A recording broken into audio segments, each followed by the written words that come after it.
You ain't found.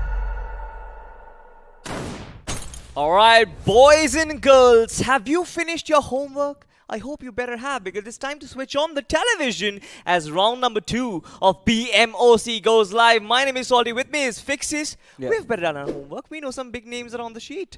Oh, indeed they are. But today, the climb is going to be so steep, Salty, because considering it's round number 2, we just know the top 64 are going to be making it to the next stages. So that is where the competition gets a whole lot intense. Absolutely. There was a 50% cut in the first round. Very, very simple, right? This time, it's not really that. 256 teams chopped up to just 64 teams. How tough do you think the competition is going to be? And what are the criterias that teams need to check right at the start of the game? Well, it's pretty simple, right? You've got to maintain the top 4. Yeah. That's pretty much it. Which is quite difficult at the same time, because now you cannot really mess things up. You have to be at your A game every single time you enter the battlegrounds. That is what the theme of BMOC is. But ladies and gentlemen, let's have a look at the format of the tournament first.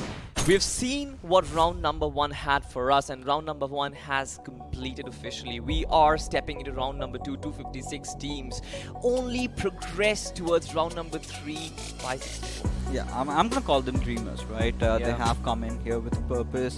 The hunger has been shown. We've had our fair share of highs and lows during the round 1. We had to in fact bid adieu to a few of the teams out there. Now, from here onwards, the top 64 are going to be qualifying. And we're going to not talk about round 4 yet.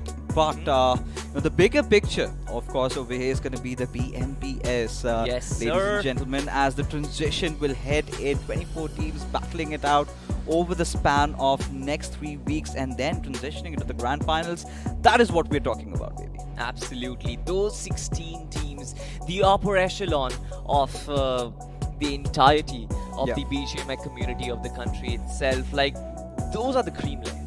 Yeah, creme de la creme, right? That is what we're talking about, because once we enter into the round number 4, we do have a few invited teams coming up, and that's going to absolutely change the mix of things as to how we're supposed to approach the game. That is where, all these new teams are going to start feeling a little picky. You're going to have those sweat coming out. So that is something that really worries me, but that is something we're going to talk about a little bit later. But, as we move along forward, ladies and gentlemen, of course, how do you get yourself to the next round? You've got to accumulate all those important valuable points, which I believe has been pretty standard even since the last tournament. Not a lot of changes has been done, but I've got to explain how much different it is, right? We have seen so many teams, just coming up even after the game of Sanhok, and they were somewhere languishing around that bottom 16, and then you see them, they enter into the top 8. But this time, Salty, it's going to be a whole lot different, because it's just the top 4 that make the cut. Absolutely. But ladies and gentlemen, let's have a look at the schedule of the day. There is no changes. You know what we generally love. We love 2 Miramars, we love 2 Erangels, and of course, sandwiched right in between like a juicy, well-cooked chicken is going to be the map of Sanhok. How do you like it? I mean, well grilled done. Or roasted? I'm someone who likes it well done. Sometimes medium rare? Yeah, I kind of prefer it medium rare sometimes. Sometimes I go for rare if I'm actually looking to, get some meat in me. But nah, we'll talk about preferences of meat later on. All right. I'm not going to say anything for those who did understand. You did. But of course, we've been talking about Sanhok has certainly been a game changer all along, right? Now, we've seen so many new players, so many new teams really step it up in Sanhok. But that's not going to be the scene today, right? It's not just that one game you're going to rely upon. But I think it's time to take a look at the teams that are going to be partaking today in the battlegrounds, as we've got some familiar names, right? Yeah. I can spot out walkouts, we've got heroes officials, U-Dog. Apart from these 3, which are the ones you're looking out for, man? We've seen mid-zone play as well, and they were pretty good. So that is one team that I'm looking forward to.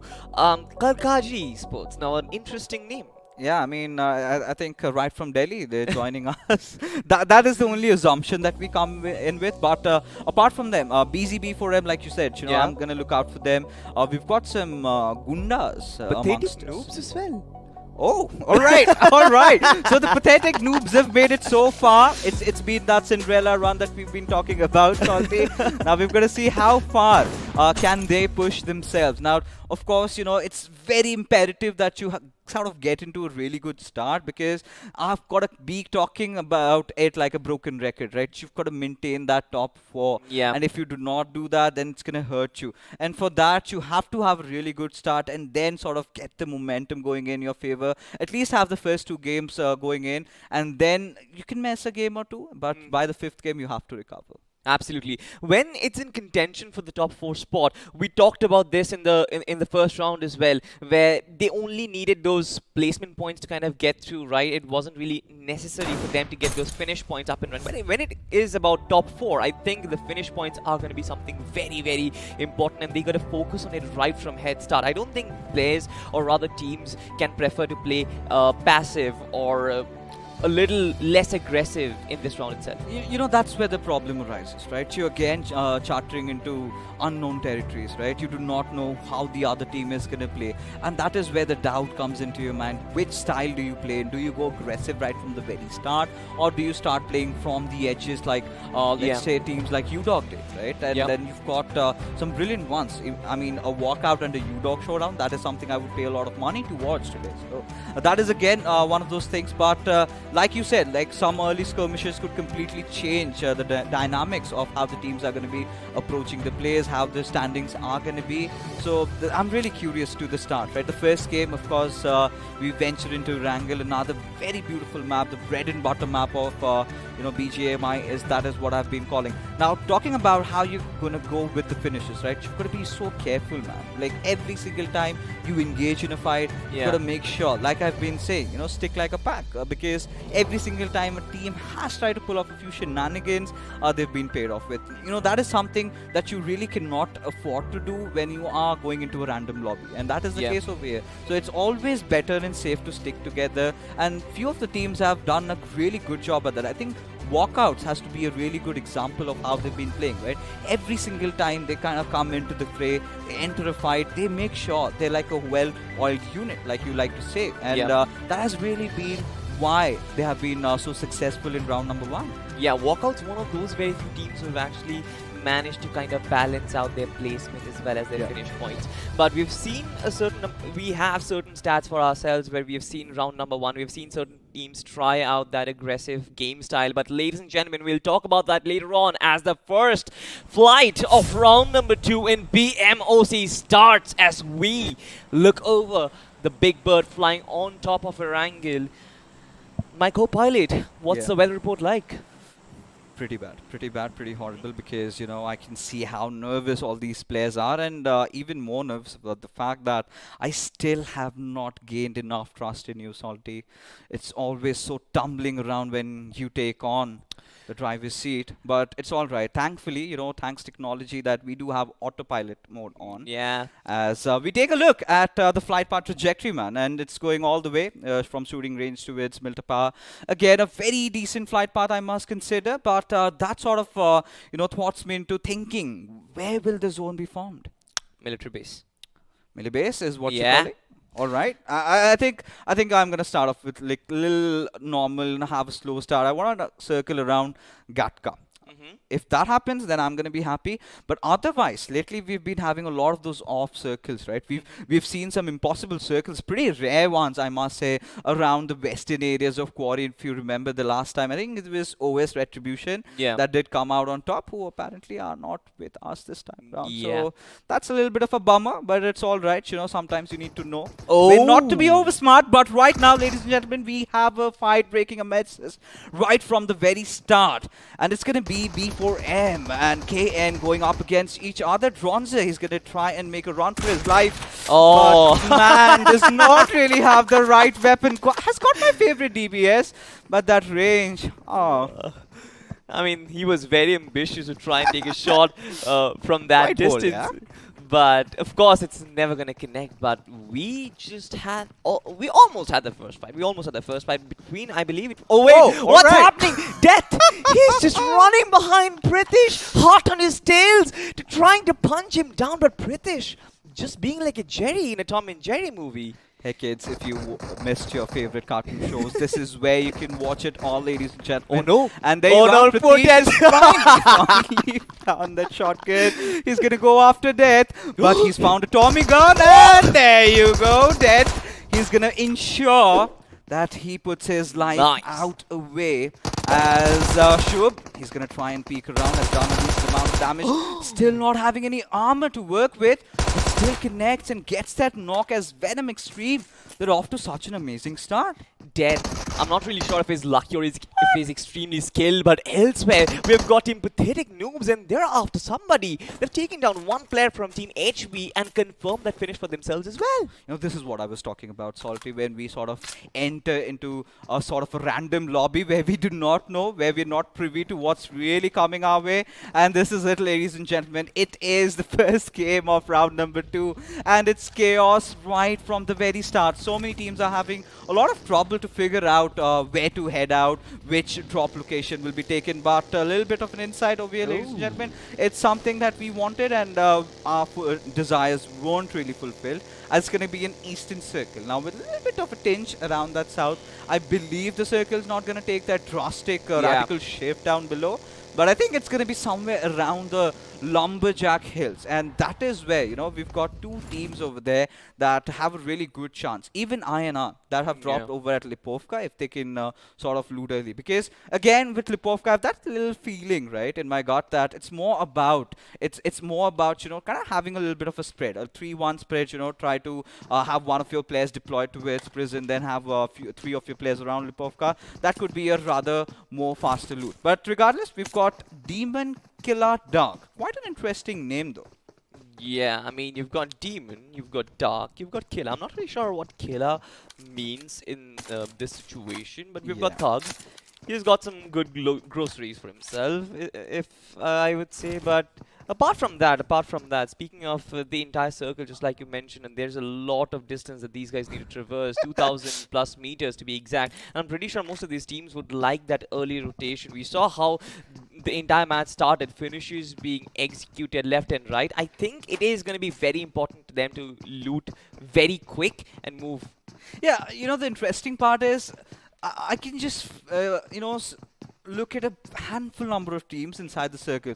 Everybody else is just outside the zone, and it's going to be so tumultuous. While the moment they sort of try and get inside the circle, try to execute their fights. Now, interestingly, we've got U-Dog again with their northern rotation, right? They just dropped off at Stalber. You've got that 2-2 split going on. But right beside them, we've got Team PN. So it's going to be interesting if they sort of lock horns against each other right from the very start. But Walkouts did have some competitors around that you know, northwestern Georgia ball, but apparently they're away from the fight. They're not sort of trying to engage in that. But this is another team, Salty, another very well known players. We've got Aim God, we've got Puwali. I believe he was with Insane before he was in Okom. Another, they consider themselves to be the pride of Assam, and for the right reasons so, and have made it to have made it this far. But the question is, can they make it to round number 3? Hopefully.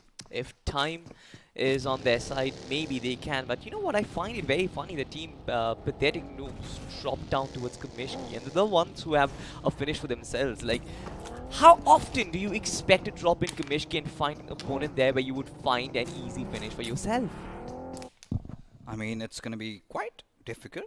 For starters, I must say, right? You kind of go off to a northern side and then suddenly you're looting, and then you're just kind of traversing around, sitting inside your vehicle, and then you're like, hey, I spot someone in that far away. And that is where you are in a dilemma, right? Am I gonna pick up a fight, or am I gonna stay away from it, right? That's the biggest factor that really comes into the heads of these players. As Team INR, another interesting team, looks very professional. You know, they've got all their names in proper order, so something that I really want to look out to and see how they're going to play. Apparently, Mukib, he's just going to be on the back seat, so yeah, he really can play with just one hand. But have you seen anyone? Have you tried playing BGMI with just one hand? No, honestly not, because I'm not as skilled as these players. Probably if I play with both hands, these guys are gonna finish me off with one. You know, there are, people online on YouTube, see them, they've Oh tried yeah, all sort of shenanigans. We've seen players, with the playing toes. over their with their toes, and yeah, and especially able people, they've done such an amazing Anything for job at that. content. Yeah, and they're really good at doing it, Yeah. man. I literally stuck onto this guy's channel for quite some time, and apparently he was getting Was it more Salty's? finishes than me, and was it who? Was it Salty's channel? Do you have a channel? Yeah. All right. So do give me the link. I mean, I'd love to watch a few videos, but moving I ahead. might not have viewers, but that was a bad roast. I mean, see, I was absolutely unaware, Salty, and I've, been saying, if you've got your channels, get your tags right, my friend. But if we have the Fearless Gunners, right? Now the biggest question is, are they gonna live up to their name? Yeah, I mean, they've shown a lot of promise so far. Yeah. They've qualified, and that is, I believe, the first objective for every one of these teams who are playing right now. Yeah. For them, it was to kind of qualify to round 2 and then try and test their mettle. I feel like the first fight that we get to see, the first final circle that we get to see in Erangel would kind of give us an idea of how prepared they are for the further rounds that there is to come. Yeah, and it's all going to start off with this one game, right? How do they portray themselves? Because we have really not seen them during the broadcast stages. So Yeah. these matches sort of happened offline. So this is their day where the world gets to witness them. But ladies and gentlemen, just down south, Pochinki, we're having a few splash of colors colliding together. I think there is a fight that is brewing. A in, three-way love affair. Yeah, that's going to be a trifecta over here of death and destruction. But interestingly, nobody just cares, right? Everyone's just moving with their vehicle. We're like, nah, we're not going to engage right now. I mean, once the time comes, that is where they are going to start hitting it. But I really love the positioning for the boys from EL, right? They have that little built-up areas to themselves. They're looking really settled. As Team Gunda, they are just above the 12-pack compounds, and they're going to be waiting it out for now, at least, as B4M are taking control over the barn houses. Yeah, Team Gunda, though, I'm a little scared, I would be honest, if I say I'm not. If they do justice to their name, they might bully the entire lobby. They certainly can. They certainly can. But I'm starting to, ponder as to why would you get intimidated with such a body that you have built, right? And hitting the gym, I really thought, those muscles had some mass. But Salty, you're starting to question yourself, man. See, there's one fundamental that all of us need to understand. Are you just being too humble? No, it's different going in for battle and making a body just for show. I don't have Alright, anything alright. behind those, I So- can't go face to face against them. Those are players. All right, I get it. I mean, but enough of our self-roasting away, ladies and gentlemen. I think this is where things are starting to get heated up a little bit, as we do have Mid-Zone Esports. Now, this is one of those teams that we did cast in round number 1, and they had been pretty decent, if not the best of the team. They were nowhere around the bottom, right? They Yeah. ensured that they're going to be in the top 8, and hence they've made sure that they will be with us in round number 2 as walkouts. Wow. Well, quite different of a play style. You could clearly see that Yes. they are not willing to take any risks, right? Because a team of this stature, you're supposed to be kind of looking out for your opponents, and they also understand, it's round number 2. You have to be in that top 4, but we've got a little bit of a kerfuffle engaging right in front of us. It's knock finish going up against PN with Sensational. Got in a really bad position, but I believe his teammates are going to be providing that cover fire from the backlines. Are they? They are certainly present, but I'm not really sure if the smokes are going to be enough, because you can see constant pressure is being applied by knock and finish, and Goblin is just trying to figure out where Sensational can be. One spray in the accurate general direction, I believe Sensational would be down and out. All right, so Sensational is making here a it- move. He's getting shot, and the right plunge at the right time. But how long can he survive over here, Salty? That's a big question, because the very next moment he needs to rotate. And this is where you could clearly see pathetic noobs is starting to feel the heat a little bit. You know, I really expected to get some retaliation fire from their side, and that was sort of not visible. Yeah. Right? They're going to rely heavily on what the next circle shift is, and they are going to be hoping it should go a little bit around the eastern coast, rather, where it could be much favorable circumstances. But now we've got UDog also joining the vicinity. Exactly. Now, I'm not really sure if I'm a big fan of what PN tried to pull off. They drop in Kameshki. They kind of rotate all along the coastline. Once again, they're kind of doing the same thing towards Milta and Milta Power. But of course, every single entry point they would face the heat. They would face Team PN. No, Ooh la la. they'll face Team Your Mistake. I'm not really sure if the Team Red is... Your mistake, bro. Yeah, your mistake. They're going to face their mistakes. I'm going to face mine as well. Not doing my homework enough. You know what? This is something I really love. That is actually what you can call as a very salty name, right? Because that tends to happen with the best of the players, even in the upper echelon, right? It's your mistake, bro. Yeah, bro.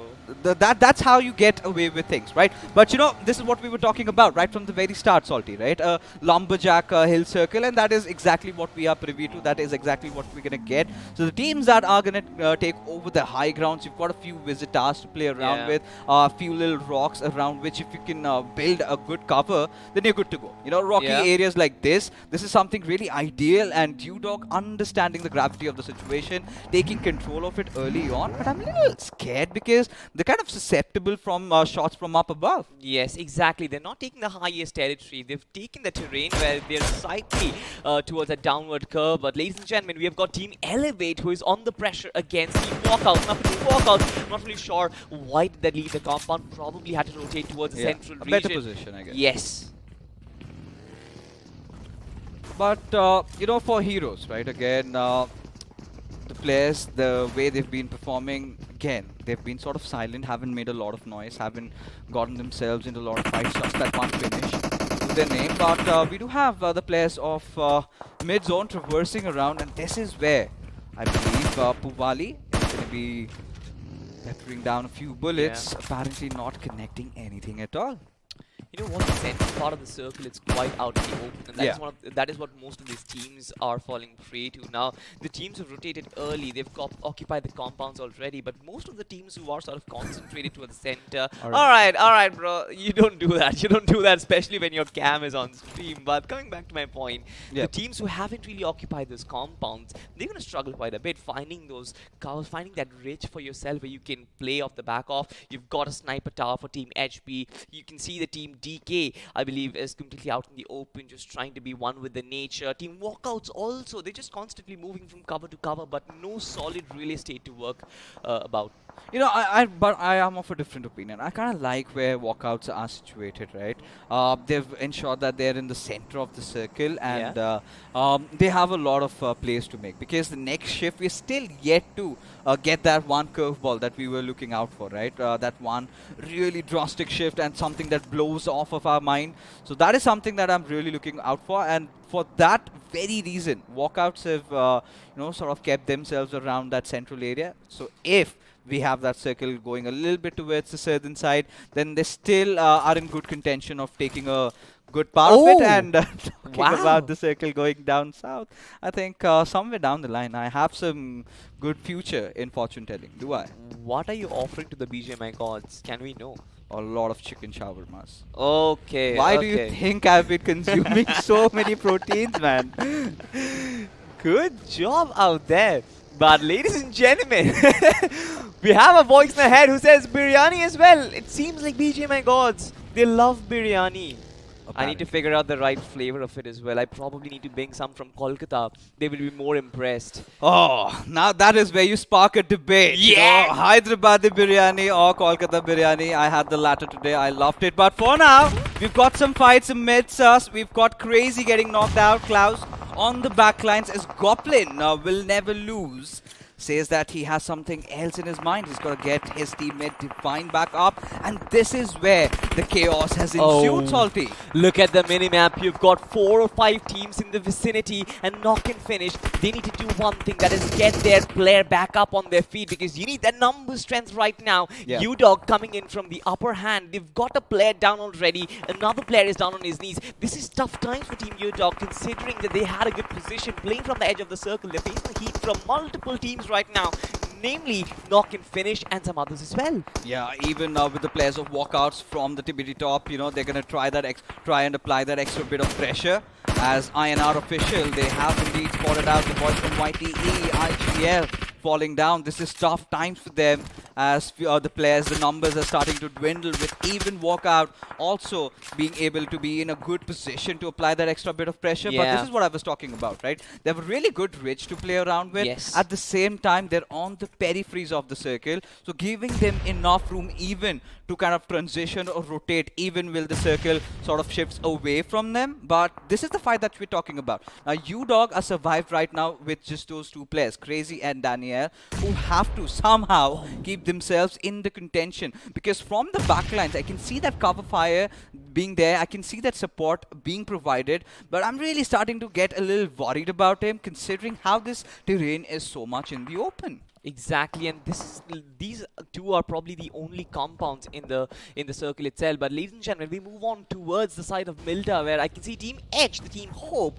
don't really seem to have a lot of hope in them right now, because 2 teams are currently on them. You've got Team B4M that is on the charge. You've got Team Gunda in the vicinity as well. So these 2 teams can always scavenge some finish points if they can find those players that'll be open. We move on to Team Walkouts as well. They were in the periphery, but one player has been taken down. The finish speed is kind of providing us that bird's eye view over that fight. But ladies and gentlemen, this is what we have in store for us. Now, U-Dog, they've gotten another one of their brothers back up. Crazy, Sultan and Daniel are the 3 players who are still.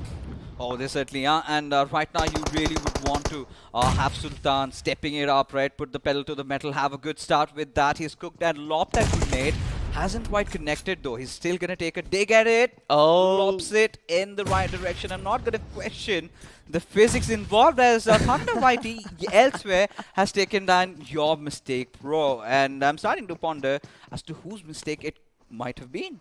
He was like, your mistake, bro, not mine. But anyway. You threw it. It's your mistake. Exactly. But the circle once again, oh my god, walkouts. They are also offering some chicken biryanis to the BGMI gods, because they were at the center of the circle. They got towards the periphery, and now once again they've got the advantage. They've got to traverse, what, 10-20 meters to get inside, but I'm not really sure if they're going to find some cover there, because this is a completely different terrain, completely out in the open, with some barren trees out there as cover. This is going to be tough time for them, especially when U-Dog as well as the other team who are in the fight right now, they're not really engaging against each other. Had their numbers been dwindled, life could have been much easier for walkouts. Now, considering they've made so much noise, it's going to be so difficult. Now, Crazy is aware of Avrar's positioning, right? Any single moment he's going to fire at his direction, but does not quite connect. As YTE, he's in a whole world of trouble right now. And then, inside that little wizard house, will get taken over by Yuva. Now, this is quite different to how walkouts have been approaching their fights, right? Now, ideally, you've got Beard Baba being the one who is the one aggressing all the time, and KF, they are caught in a really bad position,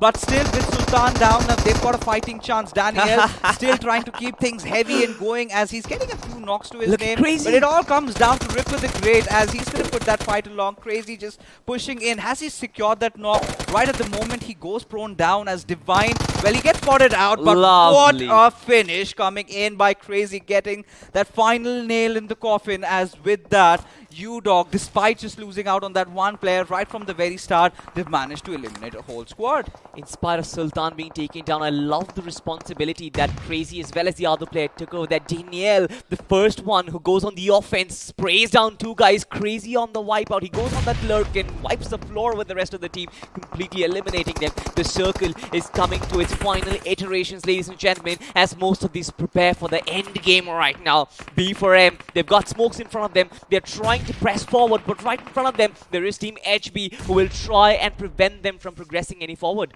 Oh yeah, it's going to be such a tough call for them as, well, slowly but surely, they're going to be making those moves. But now, they're well aware of Leo OP's position as these smoky covers sort of give away, right? This is where all the other teams inside the lobby know exactly where you are, and there it is. The grenades keep on coming. Now, Bronze, he's on the back lines, but at the same time, you've got to be ensuring that you keep yourself away from Shanky. One more grenade, and you're basically done. As INR, they are being ambushed upon, and it is going to be the pathetic noobs who aren't really pathetic anymore. Absolutely, they are on the charge. The floor is lava, but Flamer gets taken down. Explosions happening left and right as retaliation comes in from Team INR.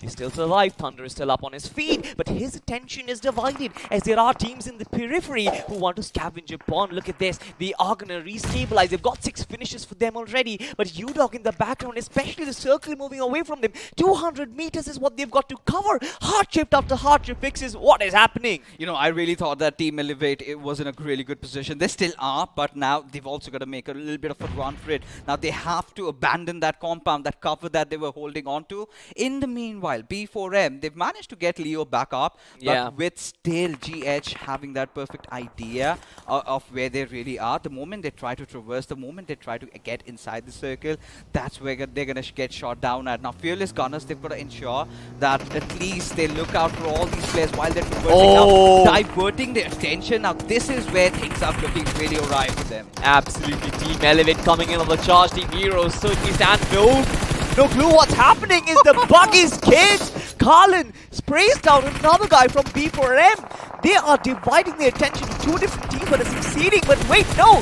Team Elevate is also losing players. They've lost Tony. He is certainly knocked down right now. Couldn't really save him, but Carlin is still on the offense. You can see Team Heroes, they've taken a lot of damage. Aim God and God, both of them have been knocked out. Their finishes are yet to be confirmed, but Puwali on top has got some topography to work with, but I'm not sure if he's got any sort of advantage over Team EL so far. You know, bodies are definitely falling, but INR are still keeping them inside the contention of this particular game.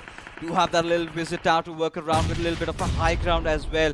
And you can see that's a little bit spread, but look at Walkout, right? They're on the first floor, and this is where Abrar and Yuva, they're putting off a last stand over here. But Yuva, he's going to make some ballsy moves as he goes out, spots Ice out over there. Nice. Will be lobbing that grenade, gets that one knock, shooter from the backline, spots Abrar out, gets him taken down from the picture as it has been converted into that little 1v1 situation with also Mukeeb joining the fray, making it so difficult for Walkouts to play around this area.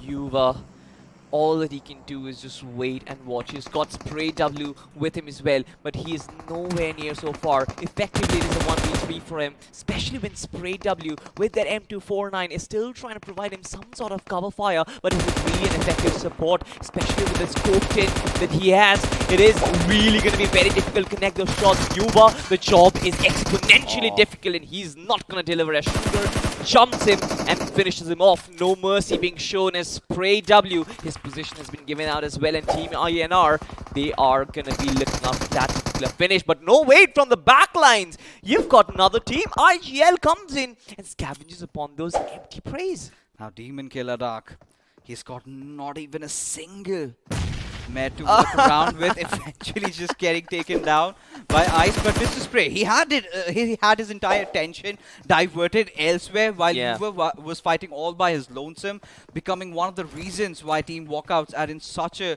dicey situation. As Team INR, I believe, Salty, they're off to such an amazing start.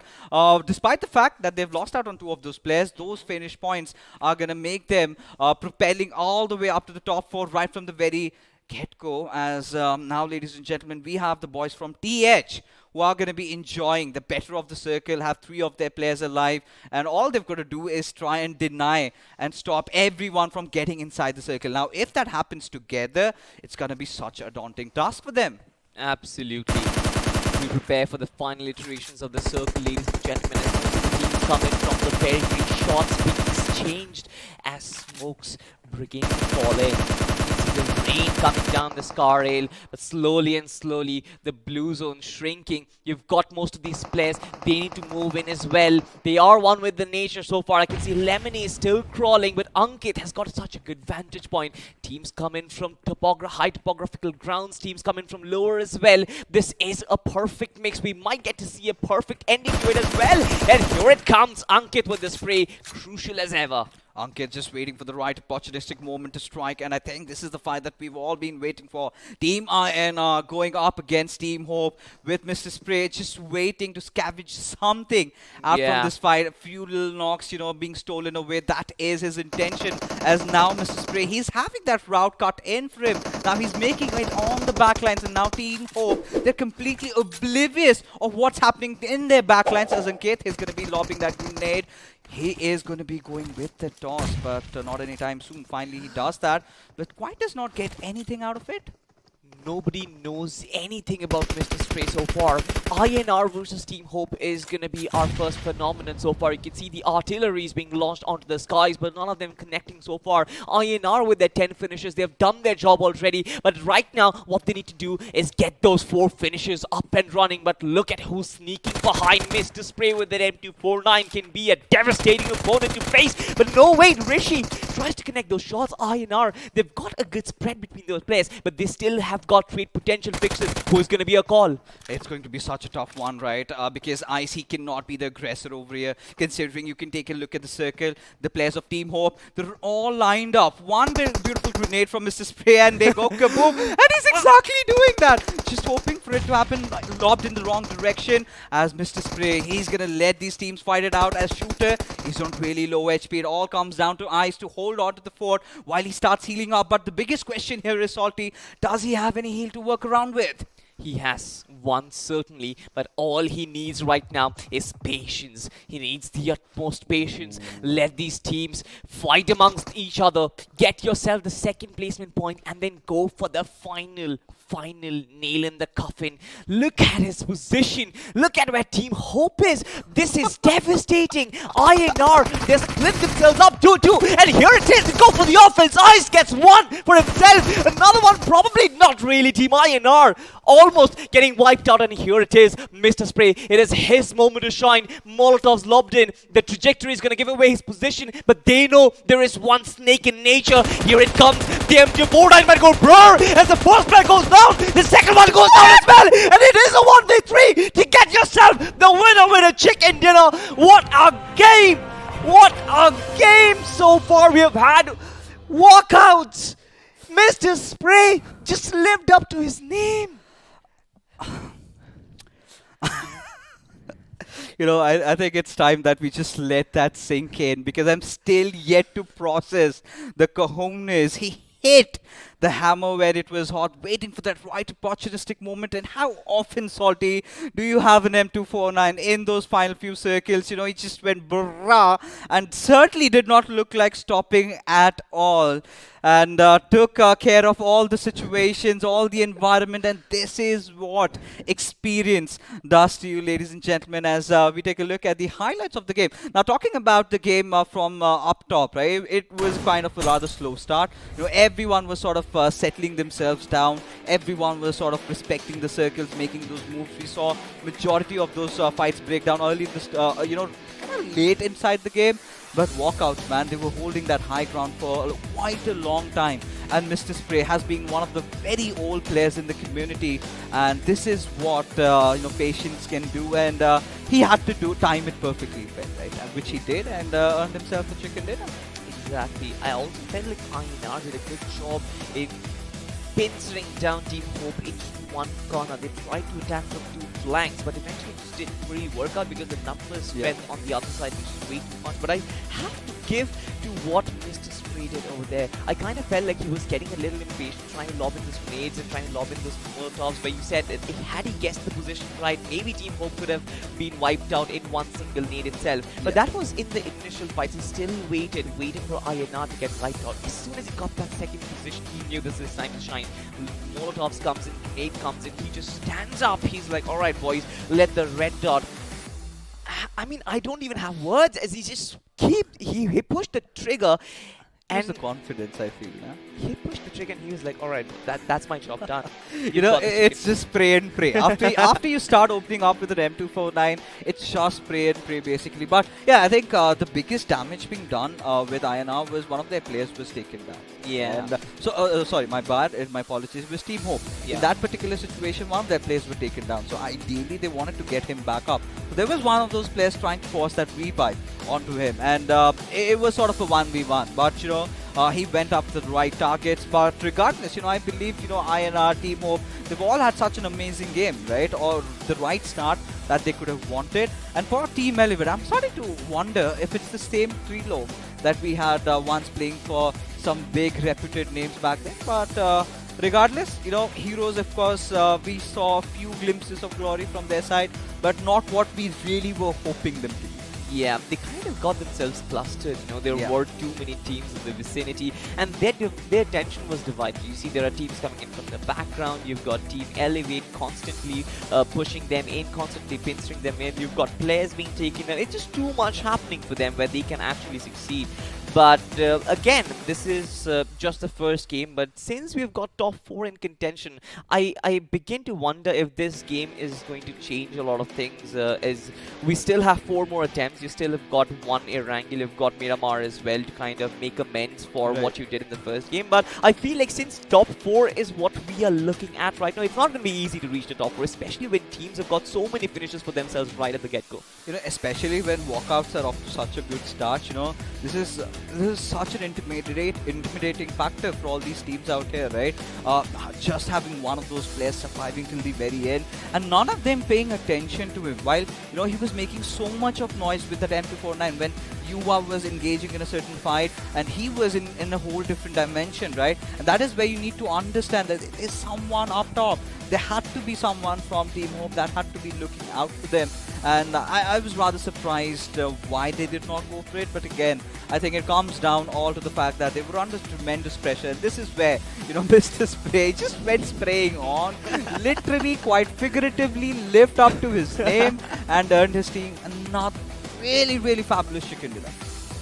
This is what this deadly weapon can do. Once you press the trigger and you not let go, you can see the player, you can see how excited he is. He's just going bonkers on his cam feed. But ladies and gentlemen, it has been one hell of a start to this round 2 so far. Yeah, of course. I mean, considering with that recent nerf onto that M249 where they kind of did not make it a loot drop anymore and they got it down to a common loot, I was not a huge fan of it, right? A lot of teams started using it for the pre-fires, and you know, they kind of reduced that little fire rate over there. So it was a little bit of a bummer for me. Every single time someone asked, you know, what is your opinion? I was like, I mean, that is one of those weapons I can particularly avoid because there's so much better options. But again, the kind of a magazine power it provides you, and this is something he could not have pulled it off had he had an UMP or maybe an M4, right? He would have had to go for a reload, and that is where I think Team Hope could have retaliated back. But I think everything was just perfectly aligned for Mr. Spray, right? His name, his position, nobody paying attention to him stepping at the right moment.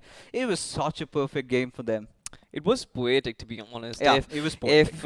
If later on maybe we make a film out of Mr. Spray, this would be the climax where the stars aligned for him. You know, him being alive at the right moment, him not being looked at by any of the teams in the final circuit, and everything. But we've got to move on. Erangel is done and dusted, and we have seen how walkouts have taken the chicken dinner for themselves. Next up, we've got Miramar, and we know that walkouts are sort of good in that map as well. You've got some other teams, especially Team INR. I'm really looking forward to how this team is going to play, considering they've got more than 10 finishes in this game itself. Yeah, they've had a really good start. I'm really keen to see where did they finish up in the match standings, which will pop up in a while. But again, you know, carrying forward this discussion, like you said, I completely agree with you. Now, Walkouts has again been one of those teams that tend to dominate at the desserts, right? That is something that they've done even in the past. That is when they were in Reckoning, you know, entering into the finals. They have that sort of an experience with them. And with today, with the kind of a star, it was more about Yuva and Mr. Spray, right? And two of those players, I think Yuva has been the consistent of the lot, but in this map, ladies and gentlemen, I'm going to be looking out for Beard Baba. One of those players that had managed to get, I think, 2 or 3 MVPs out of that round 1 games that he had played. Today was not that much visible, but I'm pretty sure that once he starts getting on, he's not going to stop anytime soon. Ladies and gentlemen, the point standings are going to be up on your screens right now. And just have a look at this. Yeah. We've got 3 teams in the tippity top. Walkouts 22, Team Hope 21, Team INR 20, all in the big 20 leagues fixes. Yeah, and this is where we're gonna start some segregation right from the very yes, beginning, right? Because today it's a very limited day. You just have 5 matches to work around with, and only top 4 make the cut, and that makes things so much worse for all these other teams, right? Especially for the likes of UDOG India. Now, getting them into the picture, they had that one good fight going in for themselves, but apart from them, I kind of missed the spark that they had in round number 1. Surviving and staying till the end. They had to rely so much upon Sultan, and I think it just got a toll out of them. And today, not really off to a good start, but it's just the start of the game, and it's just we still have 4 more games to go. I think anything is possible, but these are the teams I'm really worried about, man. 5-3-3. You've got Kalkaji and Knock finish not even getting any points out of this game. They desperately need a chicken.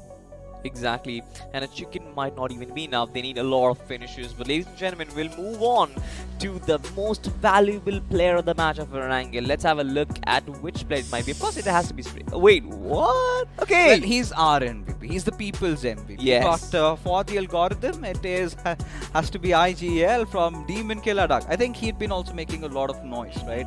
He'd been creating a lot of ruckus. 853 points of damage. Now that is something impressive coming along with 5 finishes. And look at the survival numbers coming out of him. So for Demon Killer Dark, we were sort of in the dark to what to really expect from their side. They definitely haven't disappointed us as, ladies and gentlemen, we head on towards the top 5 players. So quite a lot of splash over here. We've got 2 players from INR. We finally have Mr. Spray with us, who finally stepped up in those moments, and it was all that was needed from him to get that chicken dinner for walkouts. The impact, man. Yeah, the impact to try and get yourself with 3 extra placement points. He got his team 6 points single-handedly over there. 3 points extra for placement, 3 points extra for those finishes. But ladies and gentlemen, let's have a look at the match summary. And thankfully, we'll have 1 vehicle finish. Oh, now that is something that I was really looking forward to, right? Quite more often than not, we do not get to see that. We get those vehicle explosions happening, but someone just trampling over a little bit of a Carmageddon. So that is something I really loved. And otherwise, it's all average stats out there, 6 grenade finishes. But we've got to take a look at some statistics coming out of INR officials, right? Yeah. They were off to such an amazing start, 10 finishes, and having that top 3 position to themselves. This is definitely a team to look out for, Salty. Absolutely. For us, I feel like this team looks really, really versatile. They can perform in different ways. They've got a very well-rounded unit, and that is one of the reasons why I feel they also will be the favorites in Miramar as well. But let's have a look at the squad face-off, where we are comparing walkouts against Team Elevate. Now, both these 2 teams have got 7 finishes to their name, 1400 versus 1600. Nothing really very different. I'm a very big advocate of the fact that you can't really compare small stats. You need to compare, if you are comparing stats versus stats, and you need a very large pool of statistics, only then you can maybe get any meaningful conclusions out of it. But there was a different style of a play which was quite visible, where we had the players of walkouts kind of playing around the peripheries, where Team Elevate, you could have seen, they were stuck right in the center. They had a compound. They had the best compound, I think, after the 5th shift, but the moment there were so many teams just piling up over there that it got really difficult for them to kind of get out of that situation. But again, like Salty said, statistically they were really close to each other, both of them having the same number of finishes, the damage numbers, but the situations were quite different. It was where, I believe walkouts were the smarter ones, because, they kind of maintained that distance, especially with Mr. Spray trying to provide that cover fire on Yuva. That was that little mistake, but it's all right, as long as he made amends for it, as long as he secured a chicken dinner, I think I have nothing to complain about. Absolutely. Had Mr. Spray been there with Yuva, things could have been so much different. Had he been taken down right at the get-go. Yeah, he possibly could have been, because there were so many teams, boys, trying to just take them down over there. Now, they're the big names, right? They're the big dogs coming in. And I think that being said, the voice in my head says it's time to head into the second map of the evening. And it is also the time where you make space for a new friend of mine that is going to be joining along right from the Hindi desk. And apparently he's got a lot of complaints from there. He was kind of getting frustrated. So I was like, why don't you come in, ladies and gentlemen? Please put your hands together. We've got the magical caster with some magical voice out here. It's going to be none other than Spiro. How are you? How is your desk on this side? Thank you so much, Fixes, for the lovely introduction. And I'm good. I'm really good. And look at the match. It was beautiful, right? It was Erangel. It was a basic map where Mr. Prey, he decided to be a ninja today. Oh, he certainly was a ninja in the hiding and quite lived up to his name, right? But we're not going to talk about them. Tell me about why you're here. Well, I heard that you guys are doing a wonderful job. You needed some support. You needed a friend. So I am here. I'm your friend. All right, you've come with open arms, raising that olive branch, and we love you, right? We love you. We welcome you along here, and we're gonna have a really good time with Spiro, ladies and gentlemen. And he's gonna be providing us with his expertise. And now, like you've said, right, walkouts. This was one of those chicken dinners that was never destined for them, but somehow Mr. Spray just pulled it off. But talking about teams like you, dog, what do you think, according to you, kind of went wrong? Because all the time relying on Sultan, would that work out for them in the longer run? What do you think? Look, I've always said that one player can win you a game or two, but he can't win your tournament. So you need to play as a squad, and when they play as a squad, they are a really good squad. Of course, we know Sultan is a wonderful player. Of course, we know Crazy is a wonderful player, but now it's their time to show up. Now it's their time to step up, because we have only 5 games. If you don't play well today, if it's a bad day, you're out. And it's going to get much more worse for you, dog, if they do not come back into the second map and start getting chicken dinners to their name. Because from where they are, considering how good of a start that INR, Team Hope and Walkouts have been up to, if they cannot sort of get into the mix of things, they're going to be in a whole lot of trouble. But this is where, we've seen U-Dog also having some, nurturing some new talents there. We've seen, Daniel and Crazy pulling off some really amazing plays today. But leaving them aside, Team Elevate. Now, this is again one of those teams. I was starting to wonder if, the Trilok that we have in that team, is it the same Trilok that we had playing for a lot of bigger orgs in, different titles as well? Well, I'm not sure about that, but certainly that team had the zone for a longer period of time, but they were not able to use that to their advantage that much. I mean, they could have done a little things better, but I still feel they still have 4 more games to go. But again, I will repeat myself, only 4 more games to go. Yeah, only 4 more games. Now, let that thing sink in, because it's sort of a reverse countdown going on. Now, you've got 4, the next moment you have 3, added pressure. You've got to make it into the top 4 every single time. And even if you're 5th, that is going to be the end of your run. But again, coming back to this map of Miramar that you have. Now, every caster has a different take, has a different way that they, kind of like the teams to approach it. So what's your take on Miramar? Look, it's my favorite map, to be honest. I mean, Miramar, it's a professional game. You have to play as a team if you want to play well on this one. I mean, to get value out of it, you can't hide. You have to be aggressive at some point of time, but you have to play smart. Playing smart is the go-to mantra that I'm going to give for all the teams. Oh, certainly. I mean, you've got to work it out right. You've got to ensure you take this perfect circle. You've got to maintain a little bit of high ground. And if you get a compound along with it, I think you're really good to go. And this is where I believe, walkouts are a notch above the rest, right? Now, you did cast the entirety of BGIS. You've been looking at these players very closely, Spiro. So what is really special about these lads? Well, walkout, first of all, Miramar is their strong suit. Erangel is strong as well, but Miramar is their way where they shine really well. So I think these lads, they play as a team. Mr. Spray is a wonderful Igel.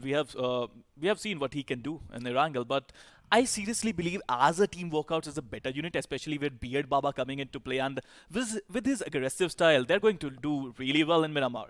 And that being said, ladies and gentlemen, I think it's time to step into the battlegrounds, head over to the desserts. But, this is where I would love to carry on the conversation about team Walkouts. Right now, they've made sure that they're the ones to be looked out for. They're the ones that everyone else has to fear about. This is where Yuva really comes into the picture, right? Again, one of the bigger names coming to the roster. Now, in round 1, I was watching him. He was on the backlines the most, he was providing support fire. But today, he's like more up close and personal. So tell me something about this player as well. I think Yuva is a wonderful player. He's known for his reaction speed, to be honest. But I think in the first game, he was not able to do what he was supposed to do. I mean, the players were in front of him. He was alone there. Mr. Spray must have been saying a lot of things. Yeah, he was busy. He was shooting at as well. But I still feel that he should have taken a shot there because it was a 1v3. He was not able to win. And the surprise element was always on his end. He could have done a little better, but I still feel that reaction speed is good. He has the hunger, he has the spirit, and I think he can do well with this team.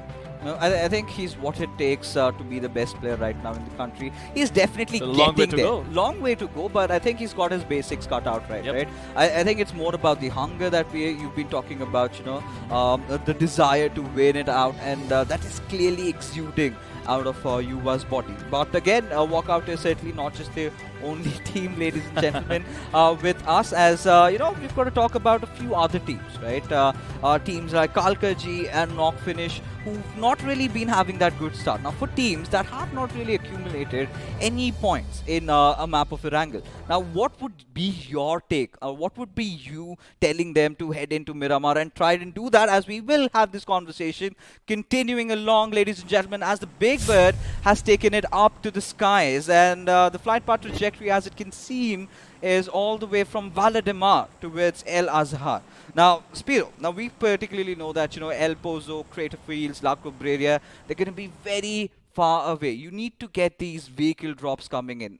Now, this is where the conversation really comes along. Now, how do you feel about having plan Bs and plan Cs in a random lobby? Well, there are a lot of alphabets in English, but I still believe that you want to have a lot of plans. But you need to stick to the basics. You need a vehicle, first of all. You need some decent loot. You need to enter the zone. These are the basics. And it depends on team-to-team perspective, whether you want to get a really high ground advantage or whether you want to have a cover in the house. Right. So it depends on team to team, but I believe that the high ground advantage in this map is godsend. I mean, you have to do that. I mean, if you can go on a really good mountain and if you can scout some players, you can shoot them down. That is where the conversation comes down to where the circle is going to pan out. And quick, where is the circle going to go? Well, I would love to see Lost Winners again. I mean, it's kind of the meta these days. I would love to see that. All right. The boring, good old Lost Leonis. But I really love about Lost Leonis, it completely changes the dynamics of how you approach Miramar, right? Now, it's sort of a more of an urban combat situation where you've got so many buildings around, you've got so many covers to hide. Kind of gets you that little bit of a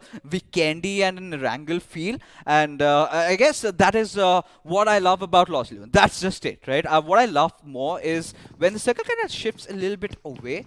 But ladies and gentlemen, it's confirmed it's not the Trilok that we were hoping him to be, but he's definitely showing promises. Well, certainly a lot of Triloks in India, but at the same time, you know what I love? I love some good old drop clashes, and here you go, we have one. I can see a couple of teams. I would love to see some early altercations, but right now, I think Tony is stuck in his compound. There are a couple of players. I think it's all about teamwork. It's all about patience in these kind of scenarios. If his team can come up and give him some cover, he can get out of it. Yeah, the fearless gunners, man. I mean, they have to live up to their name. But for Tony, like you said, being in the God building and considering the fact that you've got two players, right above you, he's gonna have those little butterflies, right, in his stomach right now. He's starting to wonder, what do I do next? Should I be completely still? But what on earth is Ice up to as INR instantly just ramming on, and eventually it's going to be Tony who gets that knock. Not sure with the finish though, but he would definitely want to start it off because he knows that he might get taken down any single moment. Well, that was careless, right? I mean, but the fight is still going on. I would love to see Trilok is on his knees, but still Team Elevate, they're doing well. They managed to get a couple of frags already in this game, and I would say even though Trilok is knocked down, he would get revived. I think Team Elevate, they're off to a wonderful start. Meanwhile, Fearless Gunners, the two players that we were talking about, Fixers, they are still there. They're still holding on. As I said, patience is going to be a key factor. But Tony, he's stuck there. And Arceus, he has to go in. Tony trying to survive. But Sharky would get him down and they would finish him off. Yeah, Arceus and Cullen, a little late to the party. Just losing out on his teammate as Arceus is just going to be rattling down those bullets from his AKM. And now they're hungry. They want revenge as Team Elevate trying to salvage as much as they can from Tony. Will not get enough though. But with Trilok, right from the flank lines, he needs to get that little bit of an altitude, right, to provide the cover fire. And I'm always of the opinion, when you do not have the numbers going on for yourself, do not push. Well, that's a very good strategy if they can use that. But I would say this in this compound, I think defenders always get the benefit of the doubt because of the crossfire. You need to use these utilities well. You need to use the smokes as well. But to be honest, I still feel they have the numbers game advantage. If Freelock can do something, if he can get some information at least. I mean, it's not always about the knocks. It's about the information that you can provide your team. And if he can do that, that would be instrumental. Now considering the fact, and you've said a really interesting point, but you know what my biggest fear is? This is the tallest compound right now. Now Freelock needs to find a different area altogether. He needs to create another angle. Now, no matter you get onto the tallest building on the western side, but I believe, you know, Elevate have stuck onto the basics, rather, you know, sticking together as a team, as a whole knit unit. You know, you are reduced down to just 3 men, and this is where they're trying to apply those extra bit of pressure on the grenades, and Karlan connecting is what exactly they wanted at this moment, and you can see them just bouncing inside, you know, looking out for finishes as they need to go for the last player surviving. I believe the revivals are not coming anytime soon. As you can see, your mistake, bro, being that final player alive, does know where he can be, gets that knock somehow though. Your mistake, bro, still alive while it lasts as he takes that plunge. Arceus, your mistake, bro, is just surviving with a sliver of HP. What? Somehow he clutches it out. Oh my goodness! That is the best 1v3 I have witnessed in this tournament so far because he had none HP. He was living on his, 1 HP, and I can't believe that. One. It's not even one. Yes, a single bullet could have taken him down, but it's your mistake. It's not his mistake. I mean, this is a message I believe he has for his enemies, right? For his opponents. It was your mistake, bro. You tried to push at me, and that's where you pay the hefty price. It was magical, I have to say. I mean, it's a 1v3, right? I mean, I won't say Team Elevate did a lot of things wrong. They went in, they wanted to be aggressive. It's a solo player standing there. I think they went a little bit too casual.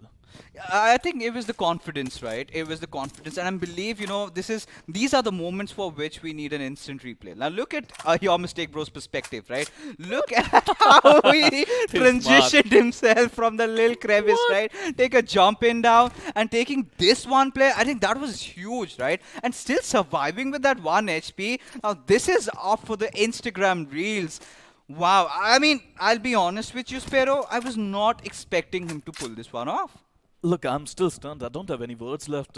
I have to say, this was magical. This was beyond normal. And if you're posting this on Instagram, don't forget to tag us as well because, I mean, I would love to watch it again and again and again. But moving on, Team Hope, last match was good for them. I mean, we've already seen a couple of 1v3s in this tournament. Yeah, we said. Yeah. I mean, for the one that we really witnessed from Fearless Gunners. Now, looking at the bigger picture, Sparrow. Now, of course, they did manage to get that squad wipe. But at the same time, the point comes in the fact that he's just survived with that one player. Now, considering that Fearless Gunner have to qualify to round number 3. Now, clutches aren't going to really help you in doing so. Now, what do you think should be his approach, right? How do you think he should be playing this circle? Look, it's Miramar. It's really hard to survive as a solo player. There's not much cover for you. I mean, certainly there are not many bushes. You can use some shacks, to be honest. I mean, first you have to rotate well. And if you can get in the zone, you can get into a shack or a compound. And you just have to hold. Don't move at all. Yeah, I mean, of course, certainly. But, you know, now this is again one of those teams that I think we've been both looking out for as Team INR, considering the fact that they were off to a really good start. Now, I really believe that they have that little bit of a cushion, right? Now, this is one of the games that we're not going to complain that, you know, you need to get those chicken dinners, man. you can at least get 5-6 finishes to your name. Maybe a top 3, top 4 finish would also be enough to pull off a job. Well, I would say, I mean, you are the solo man standing. Even if you get extra 5 points, that is enough. You're doing your job. Right now, as their name suggests, they are the fearless gunners. They have to be fearless. They have to be positive. Right. They have to be optimistic. I mean, look at Mr. Spray in the last game. He was solo, right? He managed to get a chicken dinner. If he can do that, you can do that. Just keep up the good one. But what's wrong with INR? I mean, I feel they're sort of lost right now. Which, you know, I see just ramming in onto its Lost Leonis, hoping that, you know, the entire city would be vacant, just got taken down. And then suddenly you're looking at the other players of INR now struggling to get their minibuses out properly. But for now, Demon Killer Dark. Now, this has been another one of those teams that, honestly, I did not have a lot to expect from. But they certainly have been putting in the effort and have been getting the job cut out. Well, it seems like we are going to get La Bendita as our circle moves in. It's my prediction. It's my prediction. We will see what is going to happen. But you were talking about ice, and I thought, well, this is Miramar. I think he melt. Maybe quite figuratively, lived up to his name. And I was starting to wonder, like, why on earth would you make that decision? But it seems like, the circle has gone a little bit towards the Picado areas, and that is where, ladies and gentlemen, look at where walkouts are, at the perfect position, just behind Picado, taking control over those hills, maintaining that center spot. I love it. Well, they have a really good spot. I mean, Team Hope got a really good spot as well, but it's very rare to have a Picado circle in the end. I would see, I would say that the power grid area, the mountains there, they are going to be very instrumental as well if you can go there. I mean, all the Western teams, they have that opportunity, especially B4M. If they can use that advantage, Sand Mountain Mountain, Power Grid Mountain, that's a very good advantage situation for you. That is something that we've sort of witnessed, right? The northwestern hills of Picado, right? A lot of teams taking over that, but unless and until you've got a drastic radical shift, I'm really doubting if we're gonna have the circle shift towards power grid. Now that's just me speculating. I've got that little bit of a hunch that today is the day where we go a little down south with Picado, a little towards the side. I'm a believer in walkouts today, so you're going with B4M, I'm gonna go with walkouts. Well, I was just saying that that's a good position in this area, in this zone, but that's okay. I mean, you know what, I came here from the Hindi desk, and you know what Maisie says? He says, circle is crazy, it is going right, left, up and down, and it's not listening to anyone. It certainly does not listen to, but Maisie does not know that. We've got that little bit of a secret going on over here. We do the right amount of offerings, right? And absolutely. If the gods of BGMI are pleased with you, sometimes they grant your wishes, which was given to me in the first game of Erangel, of which I'm going to be bragging about the entire day, self-proclaimed. But right now, taking a look at Team HP. Now, this is something that I'm really critical about. Do not take those low grounds of La Bendita, because once you sort of head in, now you've got a lot of teams coming around the peripheries, right? This is where teams like Pathetic Noobs can really stop them right off their tracks. But I believe the players are trying to move around, and this is where shots are being taken at their direction. It's going to be 30 YT, not really connecting any on the bodies, but the vehicle surely has been damaged. Well, I agree with you on that, but Trippy, he has to be careful. I mean, he spotted a couple of players. He has no idea about the remaining ones, but you are coming out of a really bad situation to a almost impossible situation to deal with. I think it's really going to be hard. This Frost is going to spray down. He would get the job done in the end, it seems. Oh, it certainly has, as Ankit OP has just been blown off to smithereens, as Mustafa, he's in a whole world of trouble, has his legs visible though. Varun is going to take a few digs at that, but this is where I would love to have one of those players of mid-zone trying to go on a flank. How do you feel about that? Well, they can certainly do that, but to be honest, they have a compound. But yes, I think Scalar, he listened to you. He's trying to move on by Mustafa.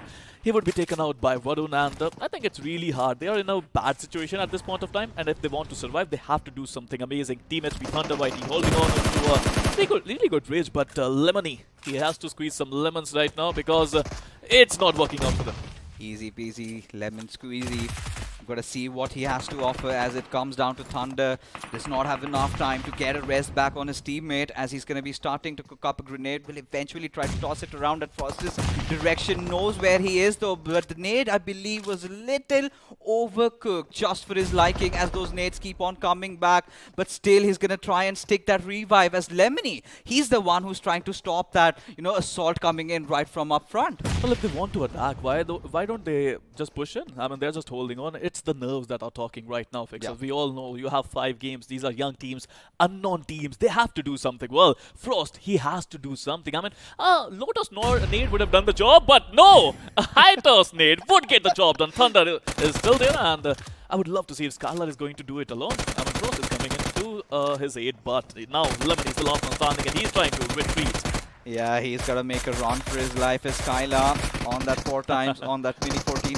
Not a lot of players have been fanatics of using a Mini 14 these days, which eventually we are seeing as the league progresses. But for now, you've got the players of Heroes Officials who've heard all those commotion, and now they want to be a part of the party over here. As Midzone Esports, they're going to make a run back have their vehicle spoiled out. Oh, the cojones on Frostman. I really was starting to speculate that he's going to get taken down. But still, he prones in without any smokes. He's going to get his loot done. Well, he has some courage, but when you were young, you do some crazy stuff, right? And I would say one thing, Fixers, you need to be a little crazy to do something magical. There's a thin line, right, between craziness and being foolish over there. And I just hope he does not get taken down. But believe the players of Heroes Official, they do not mean any harm. As they're not going to step out of cover, right? This is again one of those teams that we have seen in various, third-party lobbies. They've been there. They've got some experience going along. But now Lemony, well, he walked out from a situation, got landed up in an even worse dire condition, as now he's been pushed by the players of Team Gunda. Well, he could easily get bullied by Team Gunda. I mean, as the name suggests, he is in a lot of trouble. But Lemony I think he's burning. He's quite literally burning right now. I don't think he can survive in this situation, but he's still trying to survive. He's doing some smokes there. I mean, this is such important battle for them, but Lemony is just gonna get taken out by Team Gunda, and not a great day for his team. Oh yeah, certainly not. And exactly the wrong start that Team HP have had, because just accumulating 1 point out of this Miramar game, such an important day for these lads. But for Team Gunda, now that was the right bully job that they just pulled out, right? But we've got to see what can they do more. As Team INR, they've started getting on the finish boards, getting a few finishes to their names. In fact, 3 to be particular. But for now, I'm really keen to see where the circle sort of transitions, rather goes directly towards INR.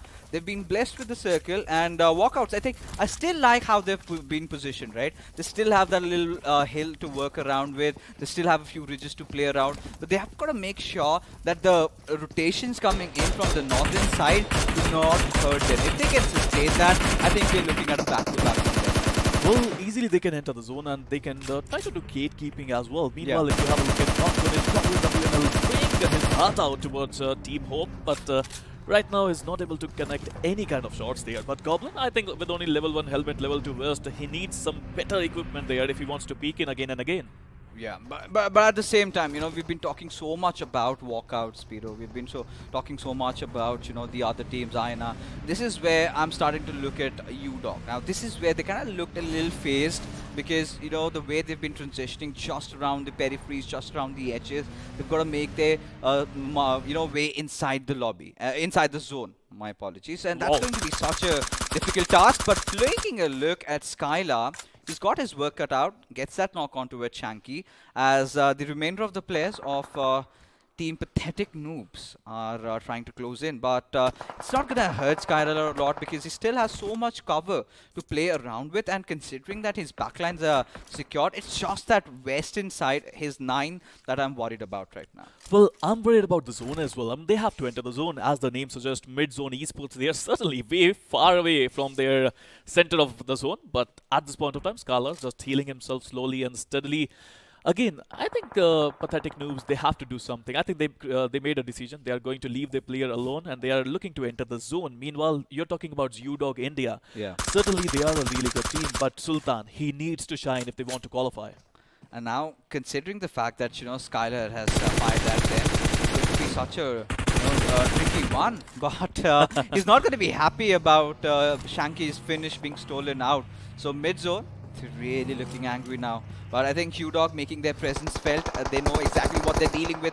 Walkout going in for that ram-in against the players of Team Hope. Now this is going to be a really interesting skirmish going on. As Rishi, he's cooked up that grenade. He's going to try and toss it just before that. Look at those bold moves being made by Yuva. That confidence exuding out of his body, getting that knock. And now they have such a good part inside the circle. But are they aware, Spiro, that there's someone hiding and that smoke just gives it away? I think they are aware. You know what? I mean, Weird Baba just took out a couple of players in the vehicle and then they decided to rush in. It was marked by walkouts because they knew the numbers game advantage was not in the favor of Team Hope. And it was, for a team like walkouts, they have the caliber, they have the confidence, they are going to rush you. And now they know the position. It seems like they do. It seems like actually they do know that someone is here, but they don't know the exact position, to be honest.